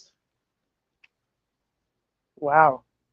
These guys are not talking to the police. They won't. They're going, shut up, don't say anything. They don't want to say anything. That's what the lawyers have told them. Guess what the branch merely does? Oh, Mr. Police, we'll put this into the correct context. This is what we meant. Blah, blah, blah, blah, blah, blah. And the witnesses said, what the hell is the branch doing? The branch has got a legal department, right? Yes. Yeah. They've just connected themselves to the whole thing. And the branch is going, no, we explained that we've got nothing to do with this. No, or not nothing to do with us. They explained, no, we're putting it into the correct context. But when they did that, they connected themselves to this thing. Because I wrote back and I said, this was when I started taking medication again. And I wrote back. I said, thanks, not thanks for your writing, but let's just, since you're clarifying the matter, this was your instruction on this date to the congregation, right? This has got your signature. This has got your date. This is coming from your machine. This is coming from the Bethel, right? Then it goes quiet. Yes, it does. That's where we are. And the witnesses are saying, is this a moron? Is the branch? What? This is this big $1 billion corporation that people can't penetrate. They've just connected. What the hell? And I said, it beats me on this one. I said, I said, and these are the same people that started shipping in books to replace the library that is allegedly stolen. Their signatures all over. Family library. Your family library. The family library is lost. It's gone. Right. And didn't you find somebody, a different Kingdom Hall or someone's home or somebody had it and you questioned them and they kind of shut you down? Like, then it's like, yes, sure. But this one is a congregation library that was in the service overseer's care, which... Now I have another question. Was the library there because the family home was also being used for meetings? You got to separate from the family home. That's confusing the issue. So yes, our family home was a missionary home and there was a library there. That's a separate library. It's a separate library. Okay. That's a story on its own.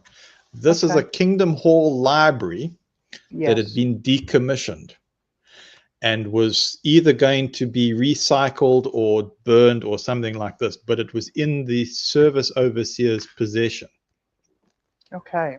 The brothers decided to take it out of his possession without authorization, which, as far as I understand, becomes, in most jurisdictions, alleged theft. Because if the service overseer had lost it, okay, according to Mark Sanderson, if you've got glass bottles, it's worth money and it has to be audited. And there's an account in India with Mark Sanderson saying, yeah, that needed to be brought to attention. It's a potential theft. We've got him on the record. Mark Sanderson, member of the governing body, saying, oh, do you actually remember that talk? I was listening to this show earlier today and you were bringing some of it up earlier today on your show.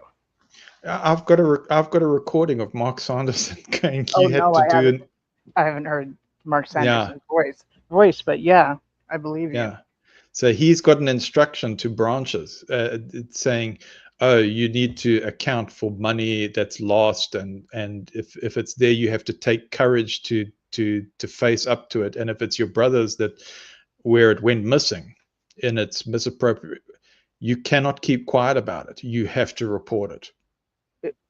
I know that sometimes when people work at, a store and it comes up short $10 or whatever, the person that's worked on the register can give them $10. Is that something?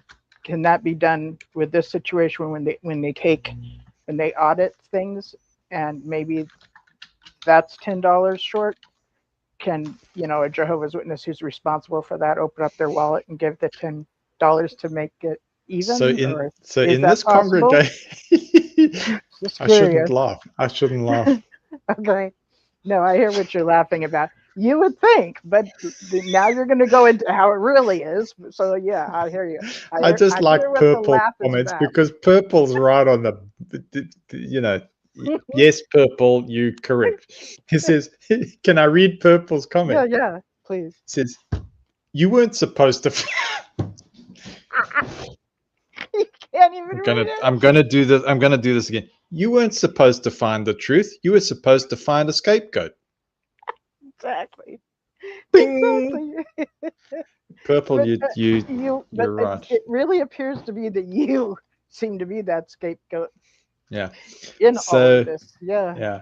So in this congregation, what happened was you had a brother who collected the money from the contribution boxes. Okay.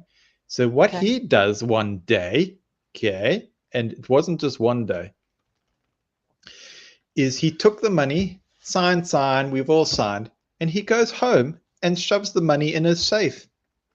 Now that was something that he usually did, or was this a? He usually did this. Okay. But you know what he did? His kids wanted to go to McDonald's or something. I don't know. So he took. Put a little IOU in there. He put this. I'm signing a little IOU. Yes. Linda James, the way you. My kids wanted to go to McDonald's too. Yes. What is it? A When they- bearer check. I promised to pay. It goes, well, money's all bearer checks, isn't it? I mean, the US dollar is not really a US Right. dollar. It's an IOU piece of paper from Yeah. the banking system. So that's all it is. So Okay. actually, technically, that's correct. But that's not the way JW sees it. They said, Of course no, not. judicial case and call who? Call who? It's in the elders guidebook. Call the police. But is there a second witness? It's money, Linda James. They don't mess around. The police become the second witness. That becomes the two witness rule, right? Okay. Don't you know this? Silly That's Linda James. I'm which so is why- surprised you don't. No, Jehovah sees. And don't you know that the police are the superior authority, God's minister? Don't you know your Bible? Wait a second. Didn't we That's do where this with the certain child things that was didn't we do this with the alleged child that was abused and you were going, no, there's no second witness. There's no evidence here.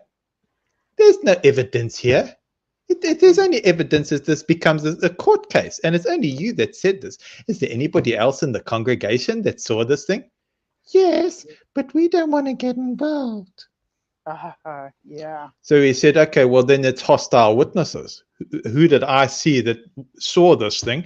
There was this person, this person, this person. All the police has to do is say, we're coming to talk to you about this thing. What did you see happen? Maybe I saw something. I don't know. They've got their ways to get through and to cross-examine. All right. I'm very familiar with these answers that say a whole lot of absolutely nothing. Yeah. Yes. Oh, yes. I choose not to comment, but were you in that room? Yes. But what did you see? That's when I said to you, can I go to the bathroom, please?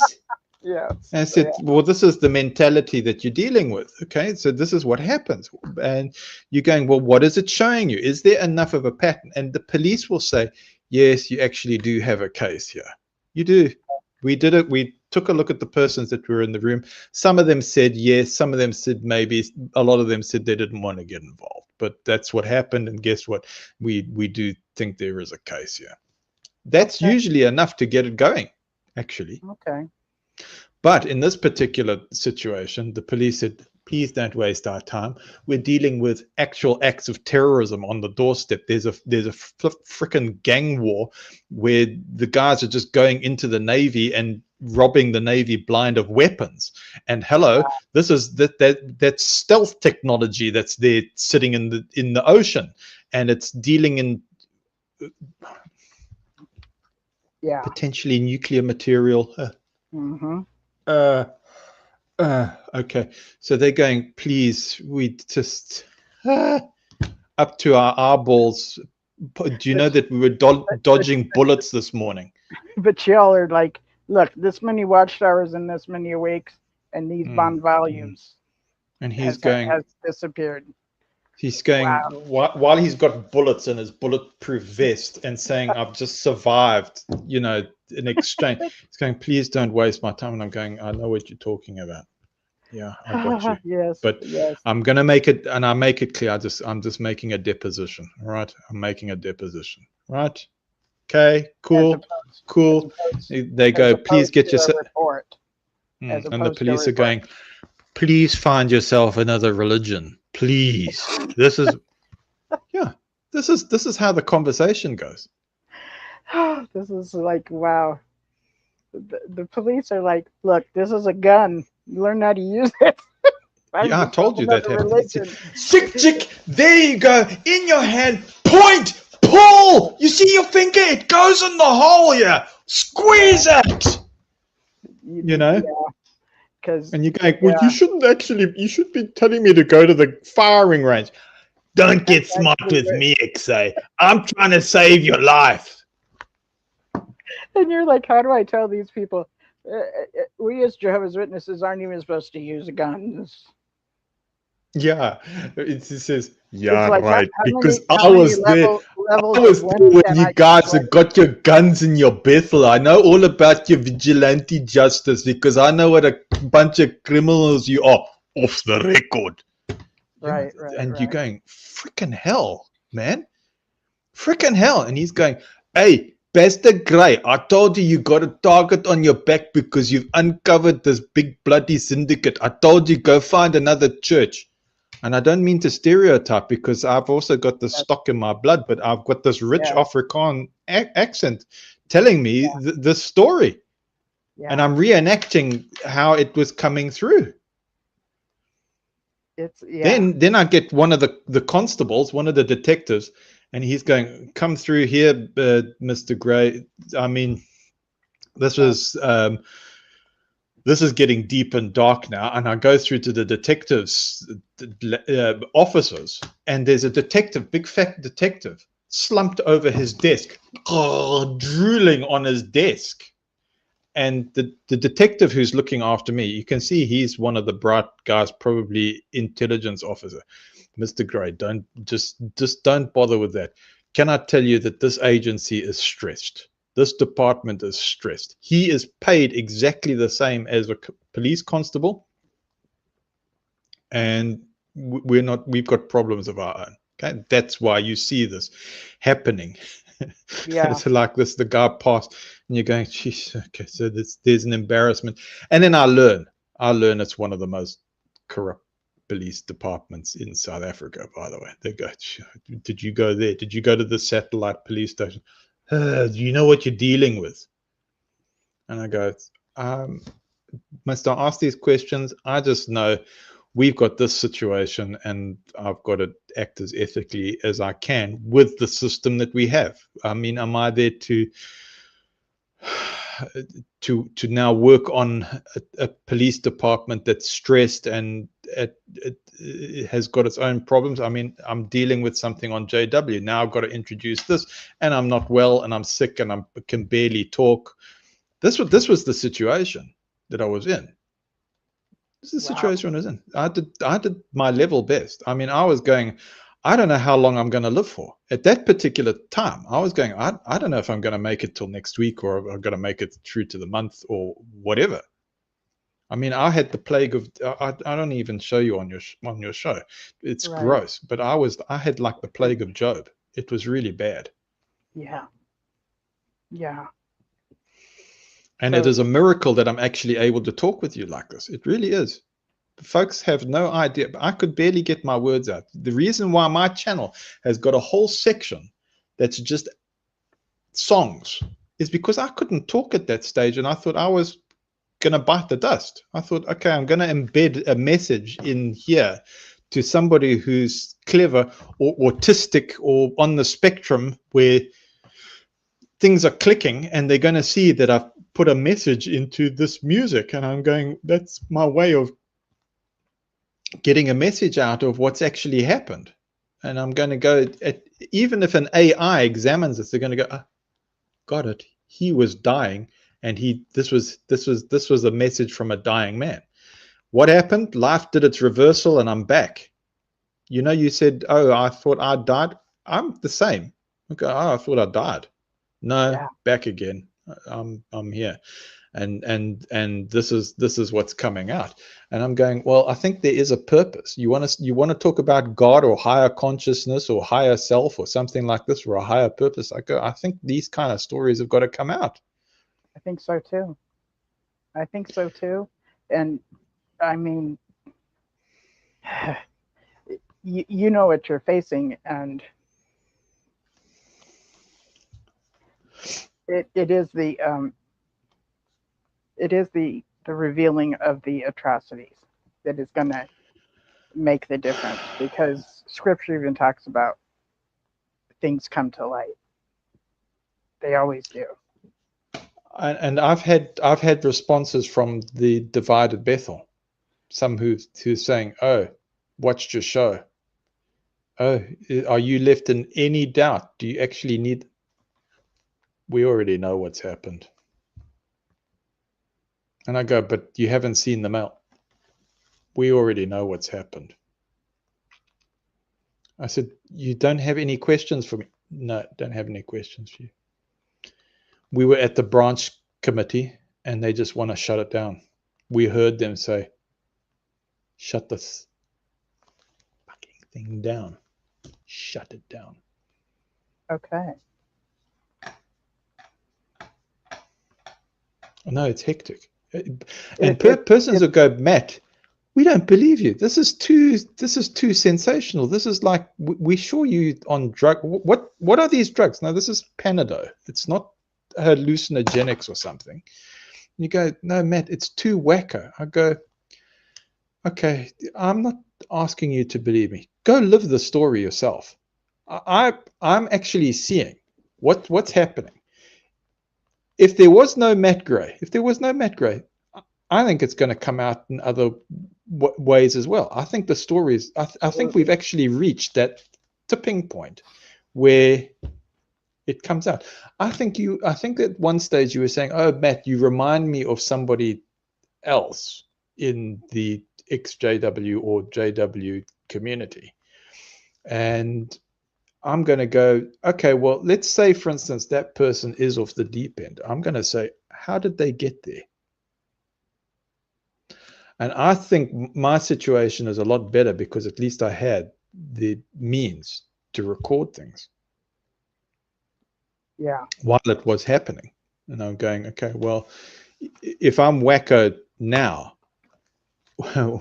was I considered wacko at the time when the branch was expecting me to be at tip-top performance and saying, oh, we expect you to be reaching this level?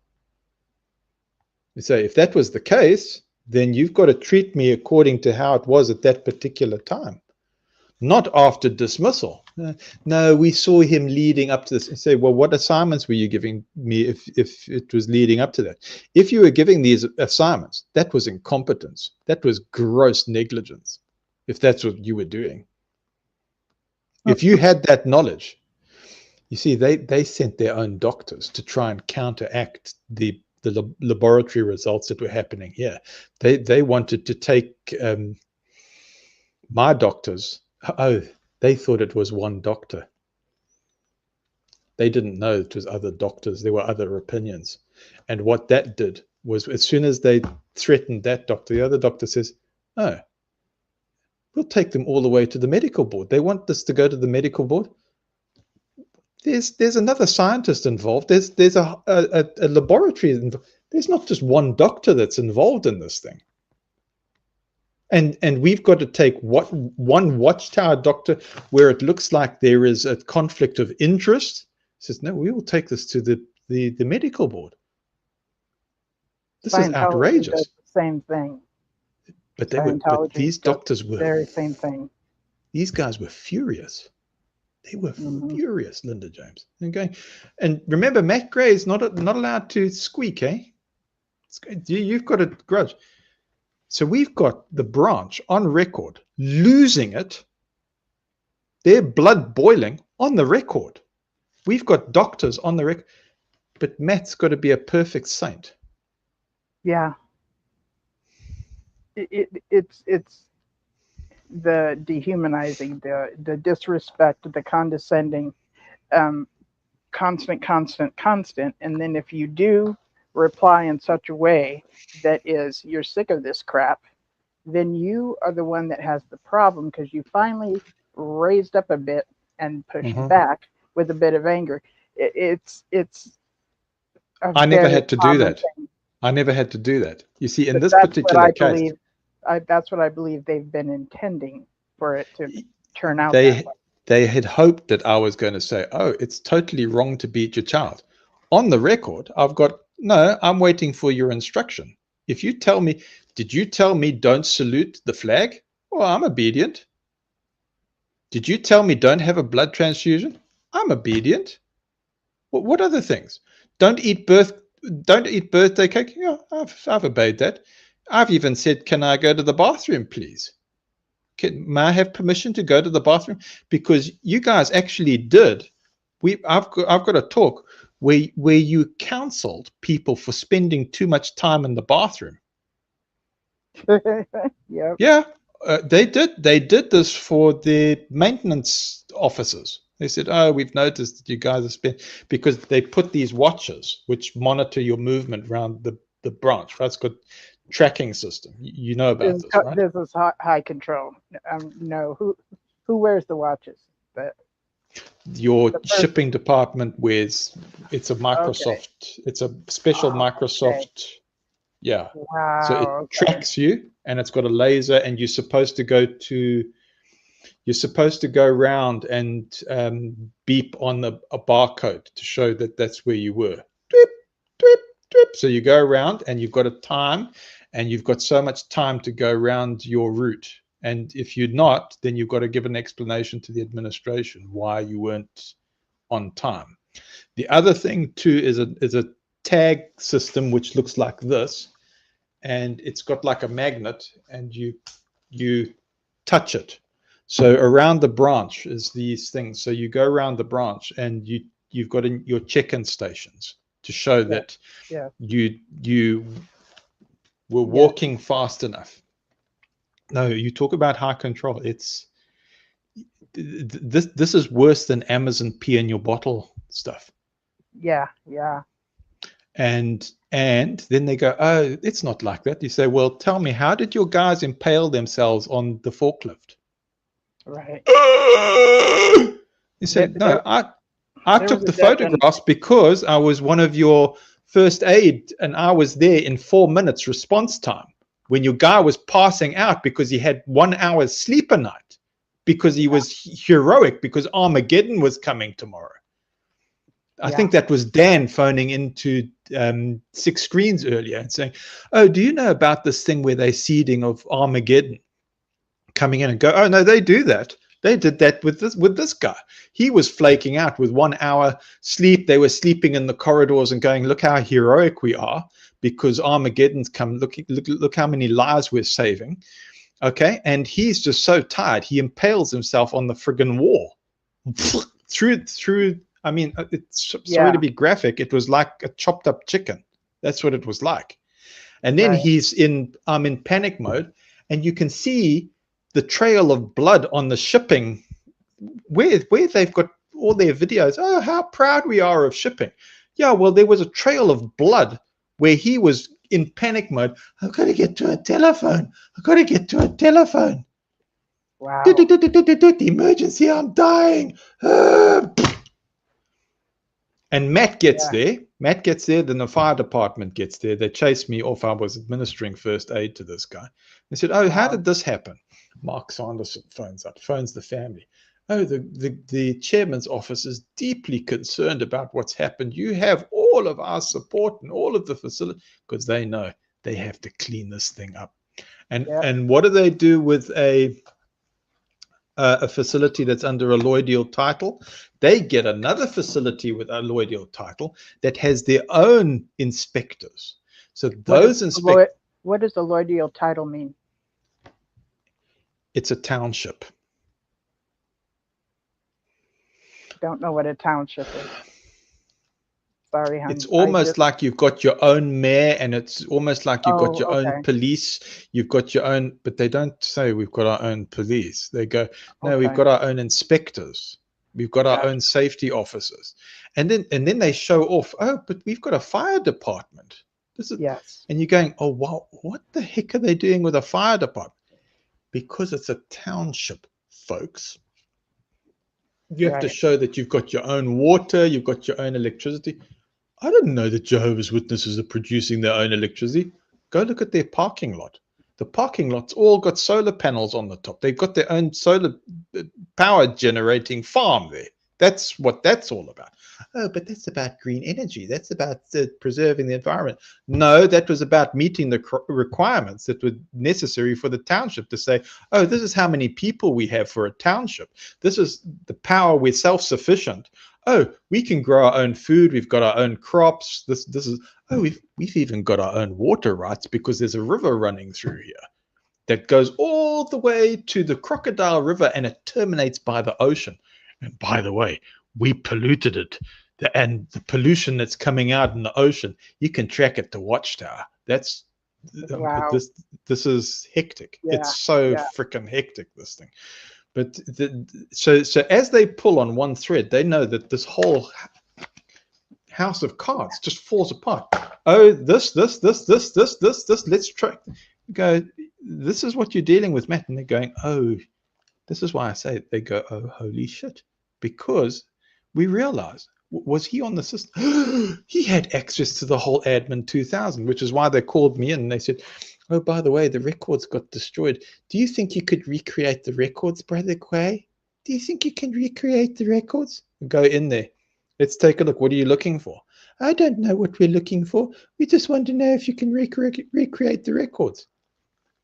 So I know already, you guys, you already think there's a major leak. And you want to know something? You're right. And you've created the problem, didn't you?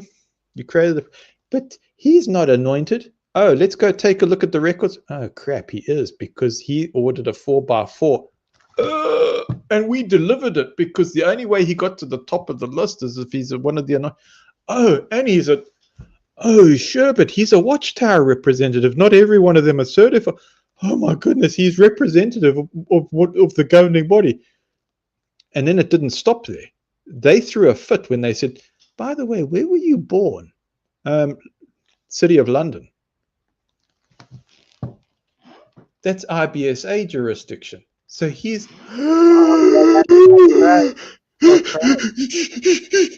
Excuse me.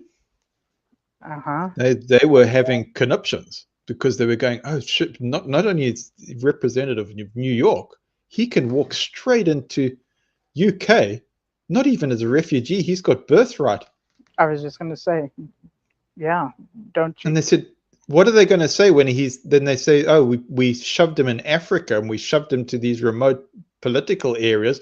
And there was this whole Mossad stuff that happened and MI5 thing. And what was MI5, Mossad and Israeli connection or whatever that was claimed. And they said, oh, but we disciplined. Oh, we acknowledge that. Oh, we put him into that. So every little thing that they pull just exposes the whole mess. And then they go, oh, okay.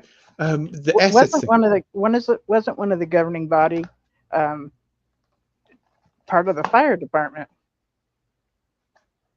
And I can't remember. I've got a photograph of one of them when they were all skinny and like nobody was really paying attention to them. I've got those sort of photographs of those guys. Yeah, Okay. I've got quite a file. Who's it? Winder and Flegel, right? Those are your new ones, and then Yeah. there's another one. Not the one from Ireland, not the one that real estate in Ireland, but Oh, another. that he's like a helper consultant. So he was into banking, but I mean, if you'd played his cards right, he could have been on there. In fact, they even thought that he was part of the American branch. He wasn't. But yeah, he's one of the directors there. But I mean, I've got a feeling that when that thing got leaked, they started shifting things around because they're going, nah, it's too exposed. I mean, they're monitoring the XJW, JW emergent apostate sites. They're going, oh, this is already too hot. And I look at a place like Ireland, and Ireland's already onto it, and especially with what happened on 6 Screens last night. I'm going, you guys are announcing this thing. I think it was better if you'd actually kept it quiet. But anyway, Rick's trying to get the story out there or whatever. But I wanted to say that what was that? Seth was talking about, oh, this thing would been in. They've been working on it for 20 years. Yeah, America is not the only place that's been checking on this. Ireland has got an incredible detective agency. They've also been working on it. But the Watchtower is a formidable system. If you're talking about things like Epstein files being difficult, look at that. You see, as soon as government now says, oh yeah, let's drain the swamp and everything, it's like, no, all your government guys are compromised. So it's looking like very similar to JW. 98% took the shot. That's what it looks like. It's the same kind of microcosm as a macrocosm of things going into England, going into Japan, even the Russian relationships. They're just going, if this thing is full disclosure, we have lost complete governance because, and it's even got to that stage. This is why you've got, have you heard of these Blade Runners who are just chopping down the cameras? Have you heard of this? Yes, I have. That's why that's happening. Guys are going, we don't care anymore. We don't care anymore because in their minds, they're saying we're dealing with criminal organization. And they go, you can't say that the government's a criminal organization. We're above the law. We're a sovereign entity. And guys are going, yeah, we have to claim ethics back. That was what the whole 250 year celebration of Declaration of Independence was all about. It was about Trump said we got to bring religion back. I don't recall him saying ethics, but he might have. Yeah, and he said religion. If you notice how generic that is, it's going to be only a certain kind of evangelical. And that's what's leading to the white nationalism, religious, all that.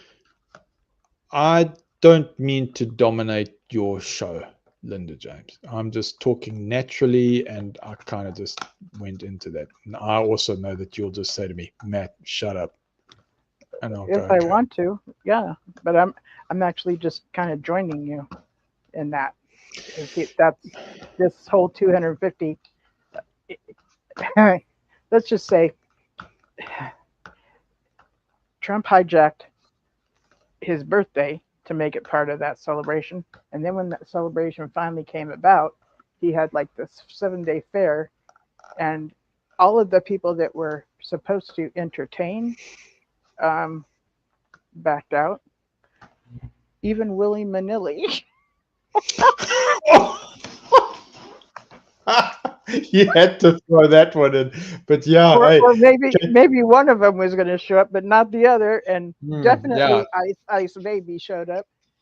Yeah, he rocked up. Hey, it's like, you want to know something? It's like, oh, like he said he was going to. I didn't see it, and then Trump just said, "F everybody, I'm going to be I'm going to give it, I'm going to be the best. I'm going to get the best entertainer out there myself."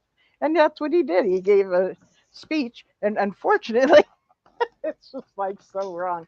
First off, not very many people showed up to this fair that was associated with the 2525. So so they take a picture of the people on stage. There was a band, kind of, I don't know who they were, but Oh no. in the sunglasses of one of the artists, you could see the 12 people on the grass. So it was like Trump was not happy that there wasn't thousands of people there. So by the time, so some time goes by and there's this wicked heat um, things where they're telling everybody to go home, and because the heat is like they're having a heat thing. What is that called? Anyways, when it's really dangerous to be outside. Eventually, Trump speaks. There's hardly anybody there, and it's just a whole lot of all about him being the best of everything. And then they redid this later with the help of AI, where it shows this audience certain lighting and everything. It's amazing. It's amazing.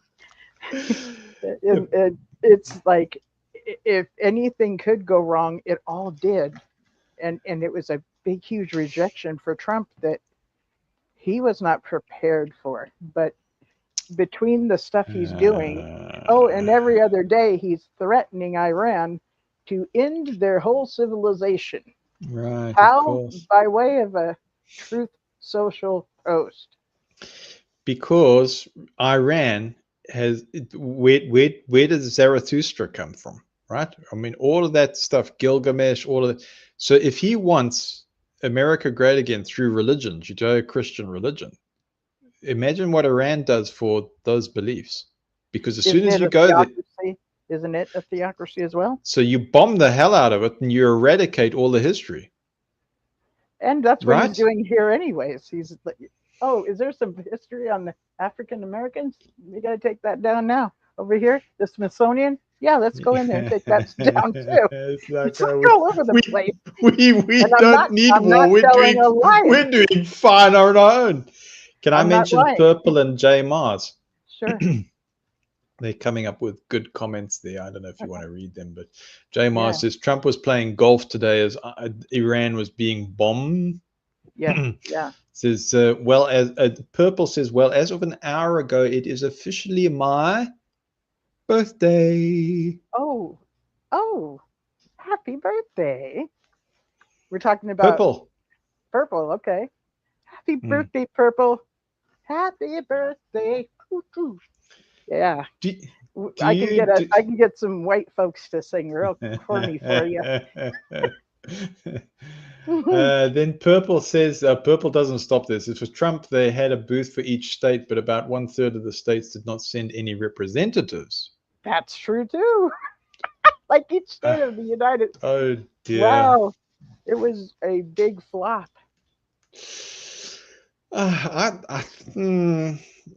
Is Trump still doing McDonald's? Not lately. Oh, then times are tough.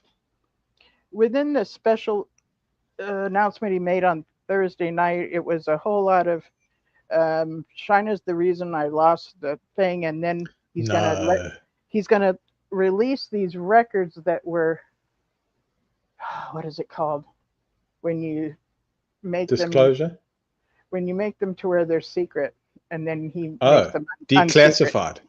Yes, he wants to declassify all this stuff to be so that the public can all read it. But the question I want to ask is, he's doing it. Who classified it? This is all stuff regarding confirmation of the story he's telling on Thursday night. It's not Epstein stuff. It's he had to have been the one who classified this information. His children are putting pressure on him, by the way. Yeah. His children want him to be the disclosure president. Why? Because his children... Oh boy, here we go. His kids are big time into the alien stuff. Oh, okay. Yeah. That doesn't surprise me. So, Dad, He did bring up the aliens a while back. He did, yeah. So maybe the alien stuff would. Now, if the aliens had something to do with why he lost the presidency, I would more believe that than China or Japan or Biden or like, okay, poll workers. Linda He ruined, James, it really he is ruined. fun doing drugs with you on your show. Did you I say mean, drugs? Erase. We well, are not doing drugs. At least this so part well, of listening is thanks not. for clarifying. I'm glad we clarified because what is it? They said to Salvador Dali, said, "Oh, you're on drugs." He says, "No, I'm not on drugs. I am drugs." I am drugs. Oh my God, that's hilarious. Mm. So anyway, thank you for clarifying that, Linda James. Just to set the record straight, eh? Yeah, he's bringing religion back. That's him.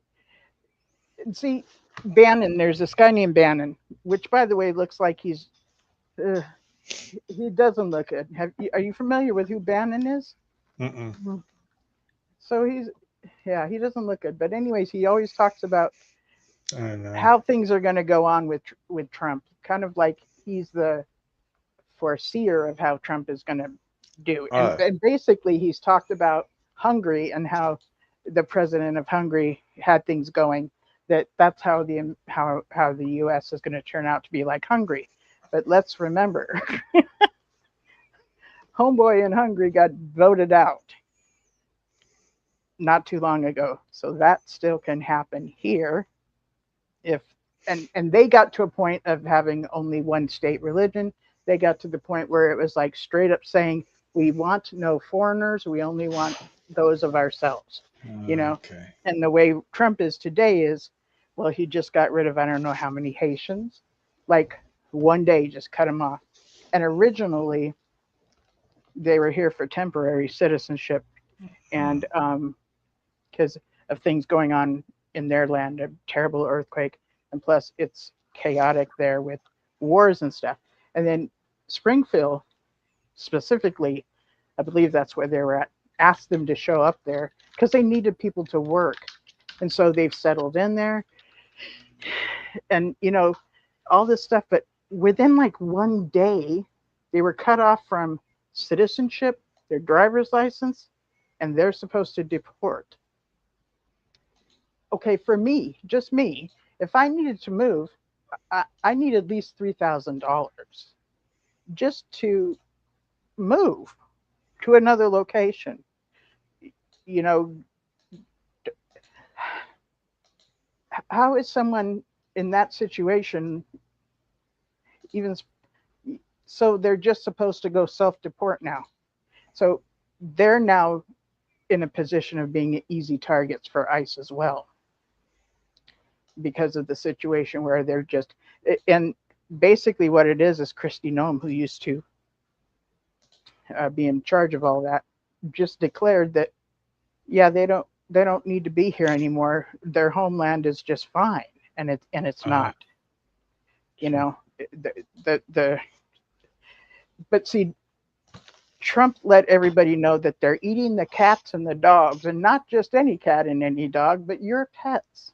Your own pets is what they're eating. So this dehumanizing Trump uses on the Haitians with their country as a hellhole, and this is the way he speaks of minorities, aka those other than white folks. He's all too happy to have white folks come from South Africa. He says, why can't we get people from Denmark? Like all these places where white people could show up. So he is racist with no shame, and that's what's been rising up. I mean, 4 years ago, I was like telling the story about how in Newport Beach we had flyers for a KKK thing gonna show up, wow. and yeah, I remember telling the story. It's been rising and rising and rising, and now it's at a point of absolutely no shame. One Okay. of the latest, by the way, I'm going to go there. By the way, there's been 2 shootings this past week of Ooh. ICE agents who um, killed 2 people. One of them is he called his ex-wife, begging her to make sure that she gave a good word because she's going to be questioned. And she got on TV in front of God and everybody and said, "Hell no, I now have my voice." I was just like, wow, because she spoke of how abusive he was with her. And she also mentioned that she thinks he had a moment of PTSD. And if that's the case, that is a real bummer and everything. But it also shows that there's not much of a vetting situation for those that they're having play these roles of ICE. Yeah.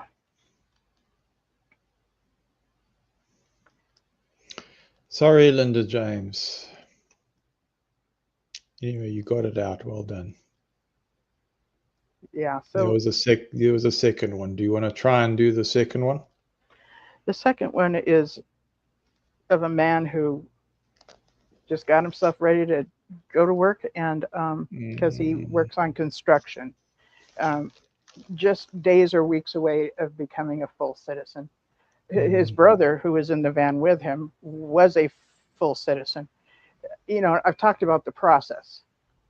And again, this man as well, probably in his 60s, looks like just an ordinary, older gentleman. Right. And any like any Hispanic child's father. And they just like took him out, threw him to the floor. They shot him, and he's screaming that they've shot me, they've shot me. He was so shocked that they did that to him. They literally shot through the passenger door where his brother was to get him in the head. So racial profiling is now okay, whereas it used to be not. So we've got a brown man sitting in a truck, and he gets to be shot in the head by ICE because racial profiling, if you're brown or if you have an accent, they get to racially profile you and put you in one of these detention centers. Or if they want to kill you, they can. And then they make up the stories about how you use your car as a weapon to run over them or something. But then this story is totally changed. And they've admitted that both of these men were not the target. They just happened to be Hispanic men. And I don't know how long the US is going to be able to stand whether someone has their citizenship or if they're in the process of their citizenship or if they are citizens or whatever nationality they are, that they keep getting killed in our streets and that the ICE agents get no consequence. They get to do this with immunity. Linda James, well done for that report. Thank you. Thank you. Though it is a dreadful story. It is. But anyway, I had some insight, and I'd like to hear it. I would like to say that the show was leading up to this. Just like all of our banter, it was to get us here. So anybody who's in the show that's hung on, now you know what this was all about. That's too funny. Okay, so listeners, before the show started, Matthew's like, "What do you want to talk about?" And I'm like, "Well, this happened this week, and I can't talk about it. My psyche can't handle it." And then I finally talk about it. Here we are. Well done. I did not think I was going to bring it up, but it did flow. And So it is our reality here. it took us 2 hours, but you see, this is how it works because we're human. And on the positive side, we care. Hmm. If we didn't care, this wouldn't come up. Yeah. And you go, well, what was all that other stuff? You go, this is us being human, folks. Yeah. I kind of.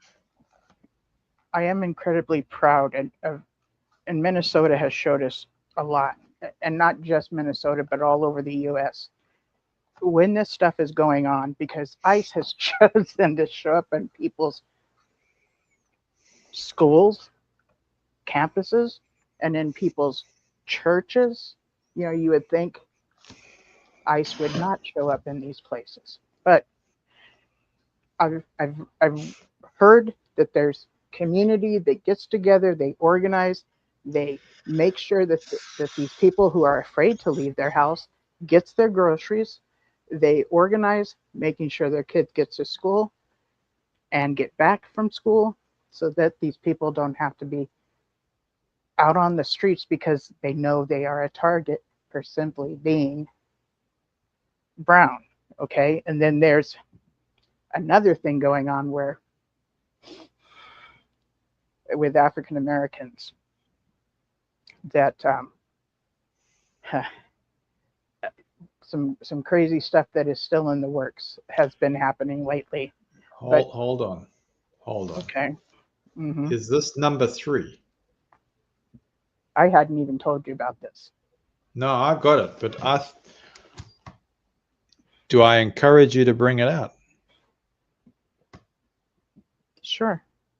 Okay, please, I'd like to hear about it. Okay. Within the awareness of what's been going on with the African American community, there's been sporadic things going on here and there, but it is adding up. And unfortunately, there has been, and I shouldn't say unfortunately, there has been a good 4 to 5 of these situations of Black people, young even, hanging from trees. This is the thing. They're called suicides. And Black folk do not hang themselves from trees. That's just not what they do, even if they are suicidal. I mean, there's even a song from way back in the day because of the lynching um, history. Um, People are not buying that these are suicides. Yeah, that's been going on. So people are questioning, and I'm glad to hear that we can still question. Yeah. Thank you for delivering that, Linda James. I pushed you over the edge, didn't I? No, I was more concerned for you. Oh, thank you. Okay. Thank you. I have that that righteous motive injustice in my head that, you know, these things must be exposed as well for the atrocities that they are. You heard it on the Linda James show, folks, and the Linda James show is about spiritual abuse recovery. So it's spiritual abuse survivor talk. So it's a working thesis. Can I go on? Yes, please. And so we approach these things with antithesis for a healthy synthesis. So it's essential critical thinking. So we are healthily skeptical about these kind of things, but we're just trying to work our way through this so that we have a working thesis. So that's how we approach it. And I believe you do list this as an educational channel. Am I right? Yes, it's a blog. Yes, and It's a blog. yeah, I listed it as a blog, so it it it implies that it's my opinion. So it's, you know, the way I see things is how I share things, and the audience can view it how they do. You know, if something rings true to them, that's fine, and if it doesn't, I do not expect the listeners to accept it the way I've seen it. That's If right. it doesn't, yeah. If I may, Linda James, I just want to clarify that Salvador Dali quote, if I may, just for the record and for the AI here. He said, "I don't do drugs." He says, "I am drugs." That's a Salvador, Salvador Dali, Dali. It's a very famous declaration. And so Dali first uttered this phrase during a 1965 interview in New York. And it was during the whole 1960s counterculture and psychedelic movements. And he was frequently asked about his hallucinatory and surreal visions. I mean, that was his art, right? And he meant that his mind naturally existed in an altered, highly imaginative and dreamlike state. Maybe he was on the spectrum, I don't know. But his philosophy was that he believed he didn't need external substances to access altered states of consciousness, as he channeled his own obsessions, neurosis, and dreams directly into his art. So that was how he did things. He put it all into his art. So these beautiful works that he and it is, you know, these melting clocks and these surreal visions that he did. Okay. And so that's the context of our discussion today. So when we talk about that, it's the artistic expression. That's how we healthily do things. And we did this show with singing. That's how we actually got to cope with this awful, terrible news. And I would say that was three things that was really awful that we discussed. I know that was not an easy thing, Linda James, but thank you very much for that. But in a way, there's a linking to Salvador Dali. Why? Because we say, get your artistic expression out there. And it's a way to reclaim our own voice, right? Maybe you can put it more eloquently. Well, the first thing that, you know, a totalitarian rulership gets rid of is the art. Gets rid of the, you know, live performances, and, you know, they'll smash different pieces of art that are historical and stuff. There's a reason for that, you know. So being able to be the art and documenting this time of history is actually very important. Well, that's the film Equilibrium. So Equilibrium, the film. Let's put the film in there into the big brain here. It was done in 2002, and it starred Christian Bale. It was a science fiction film, and of course, it starts off with them burning art, like you say. And literature too will be taken. You know, Keats. Rewriting history. We watch it happen in the org. We're seeing it happen in government, and this is really why I bring up politics.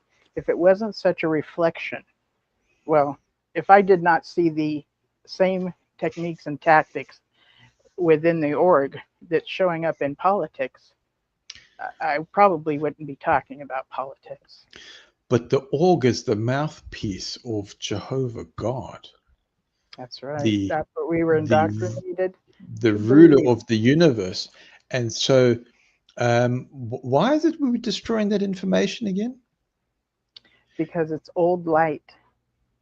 It's old light. Old light is okay. We get new light from Jehovah, which gets rid of old light. So Jehovah doesn't want that old light hanging around so that we can see what he did yesterday, for today, and for tomorrow. Pretty much. Even though the God of the Bible is the same yesterday, today, and tomorrow, that's not how the organization, Jehovah's earthly portion of his kingdom, behaves. No. But he's always had an organization on this earth, so no one would ever have tampered with the Bible, right? Okay, look, you know, this is so funny. This is so funny because I told you earlier that I gave a comment underneath somebody's comment on YouTube earlier, and it started off with, There are no original transcripts because there is none. Yeah. Was that really naughty of me? Must I apologize? No, it's the case. I was That is I the was case. stirring it up because this is it, isn't it? I mean, you would go, I'm not ashamed of Jehovah God. He knows exactly what he's doing. Here's his history. I mean, we've even got to the record of David, excuse me, bonking Bathsheba, but we didn't erase it. I mean, there's a king that could have erased it. There it is. But you want to know something? See if you can get a 1932 Rutherford letter yearbook. See if you can find Right. one, folks. Yeah. Can They're you? They're on. asking all kinds of prices on eBay. Yep. I was just gonna say eBay. I And actually have his book, Children. me too. I've got it. Yeah. Seriously. Yeah. That's quite a thing because that thing said, oh, you'd never grow old in this system. Yeah. But anyway. It's pretty. Yeah. So I understand why people such as MAGA, a portion of conservatives that are so devout and loyal to Trump. I understand that kind of loyalty because I grew up in that kind of loyalty. Ooh. Okay. It is very, very much the same. It is very much the same. The fervor and the loyalness that a Trump supporter has is uncanny. And so, like, I can remember people talking, it's almost like self-indoctrinating, repeating these different things of why Trump Yeah. is such a wonderful person. And if you disagree with him, you hate him, which is not the case for me. But I've always said he scares the holy crap out of me. I do not hate him. Well, you said it's holy crap. Right? Thank you. You know, It's holy so crap. I mean, we got to just analyze what's been said here. But yeah, no, look up. Jokes aside, I hear you. But I mean, do you see how funny the comments are? No. Can you read some of Well, them for us? well, Jay Mars You, says ICE agents are frozen. yep, I did see that one. Oh, Then you I saw set the that. phone down. Yeah, then I set the phone down. Says, and then Purple says an overdeveloped sense of justice is part of the package of being on the autistic spectrum. Oh my God, yes, you're right. Thank you for that reminder. That Well, is so true. took the color purple rhymes with orange to tell us. So, and he says he also had a pet alpaca. Surely you've heard of the Dalai's llama. No, I have not. The Dalai Lama. Yeah, the Dalai's Lama, Salvador Dali, Dalai's Lama. Okay, anyway, moving on. Jay Mars. The organization is like the deep state Trump regime. Yeah. Hmm. And then Purple Rhymes with Orange says Fahrenheit 451 was all about them burning books. The title refers to 451. What's it? Degrees Fahrenheit is the temperature that paper ignites at. Then J. Mars says, you all need to read St. Augustine, City of God. It will tell you how it all started. And then Purple Rhymes with Orange says, honestly, I can't fathom it.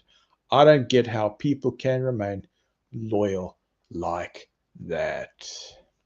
Yeah, if it is when you're on the outside, it is unfathomable to look at that. And only because I've been in a culture that was like this, Right.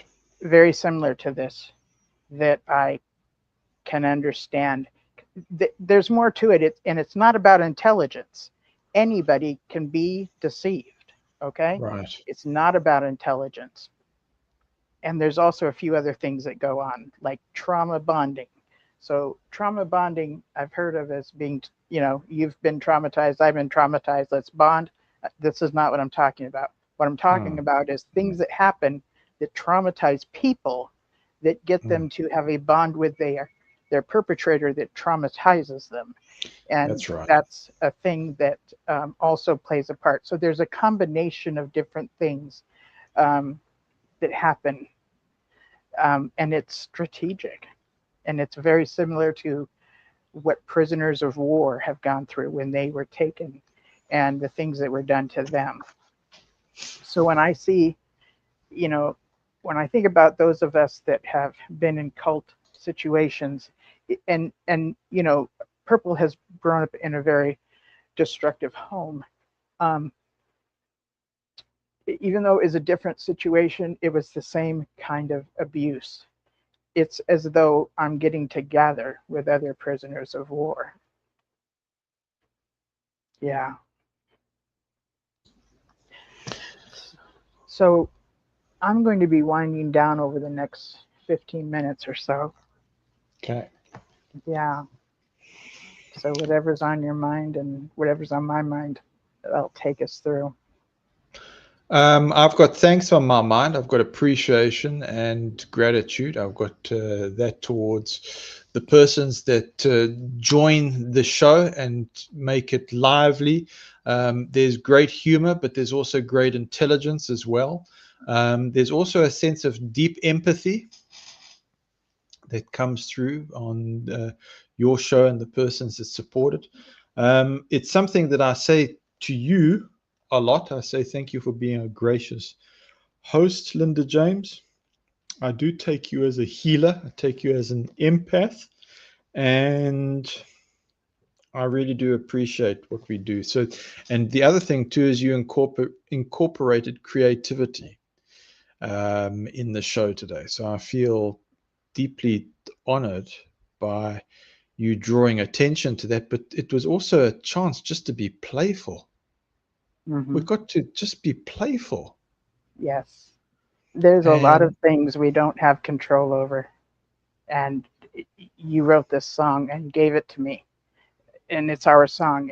And that was something you have control, like part of your creativity. Like when the world is just out of our control, we have to zoom it into what we do have control over and to remember to be our gifts, you know?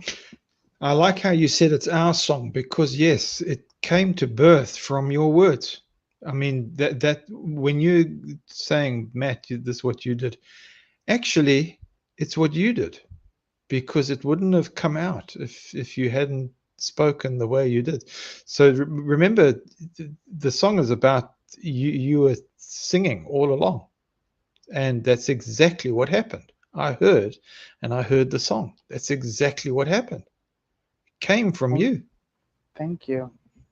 And when you looked at it, yes, I'm going to say it outright. There was an emotional response because of that. You went, Big oh, I time. saw it. I looked in the mirror. Oh, I'm still alive. Yeah. Yes, you're still alive. Thank you very much. Thank you, everybody. I'm going to take a bow out. And man, I don't know if I like this part of the show, actually. I'm deeply appreciative, but it's kind of like, man, this is the end. But then ends are beginnings, aren't they? They are. Anyway. Yeah. Get some time, call friends, tap into, ask for help, which is, something I'm learning to do even more so. And I'm not one that likes to ask for help. I'm usually the one that gives help. And at this time in my life, I'm having to ask for help. And that actually is giving people the blessing that I used to be able to have as well. So not doing it deprives other people as well. Thank you for being here, Matthew. I always enjoy you being here. It is my pleasure. And again, I just reiterate gratitude. Thank you, John. You, to me, are holding center. You might hear me say that, but it's daily bread. I say that often as appreciation. Thanks to everybody. And again, Linda James. Deep respects. And I hope to see you soon or whenever it suits you. And let's see if we can download this Audacity. And I'm looking forward to your closing words. Bye-bye, everybody. Bye-bye. I have, not only did I put together a new intro, there's also a new outro. And it's something I made years ago. But the outro is words of Randall Waters. So I think it's some of the most profound words ever regarding a cult. And Randall Waters, was actually raised by his mother worked at the Crystal Cathedral, and somehow he got involved with Jehovah's Witnesses and actually became a Bethel, went to Bethel, and he was the first person I ever met that went to Bethel first, ex-Jehovah's Witness Bethelite. And he passed about a couple of years ago, but his what he did within this ex-Jehovah's Witness community was huge, and it was before there were any Facebook support groups or any situations like this that we could get on, and listen to previous Jehovah's Witnesses stories or previous cult member stories, because I love to read about other cults and to see the same techniques and tactics showing up within them. I wasn't aware of none of that stuff, like in the 90s at all. And I'm very thankful for them. So that's going to be my new outro for tonight. So thank you for everybody that was here today in the chat. And yeah, J. Mars is that kind of centering person that is a steady presence. And I'm always thankful because I show up at many of the same places he does too. So it's always good to see him around. Thank you for the way you guys treat each other in the chat, the way you give suggestions, the way you empathize amongst one another, and just show great support. I thank you all for that. And those that are going to be listening to this later or have listened tonight and didn't chime in, thank you for being here as well. If you found anything beneficial from this, please like it and please share it. This makes the algorithm work better. I'm not going to go out of my way to make all these make sure that all these people show up to this show. It's something that I want to grow organically. So I'm not like a real big push the channel. But again, if you found anything beneficial, please share it. And this is truly a highlight of my week. So I will see you guys next week. Looks like I'm closing up about, 12 minutes early, but I appreciate you all being here. Thank you for joining me tonight. Good night.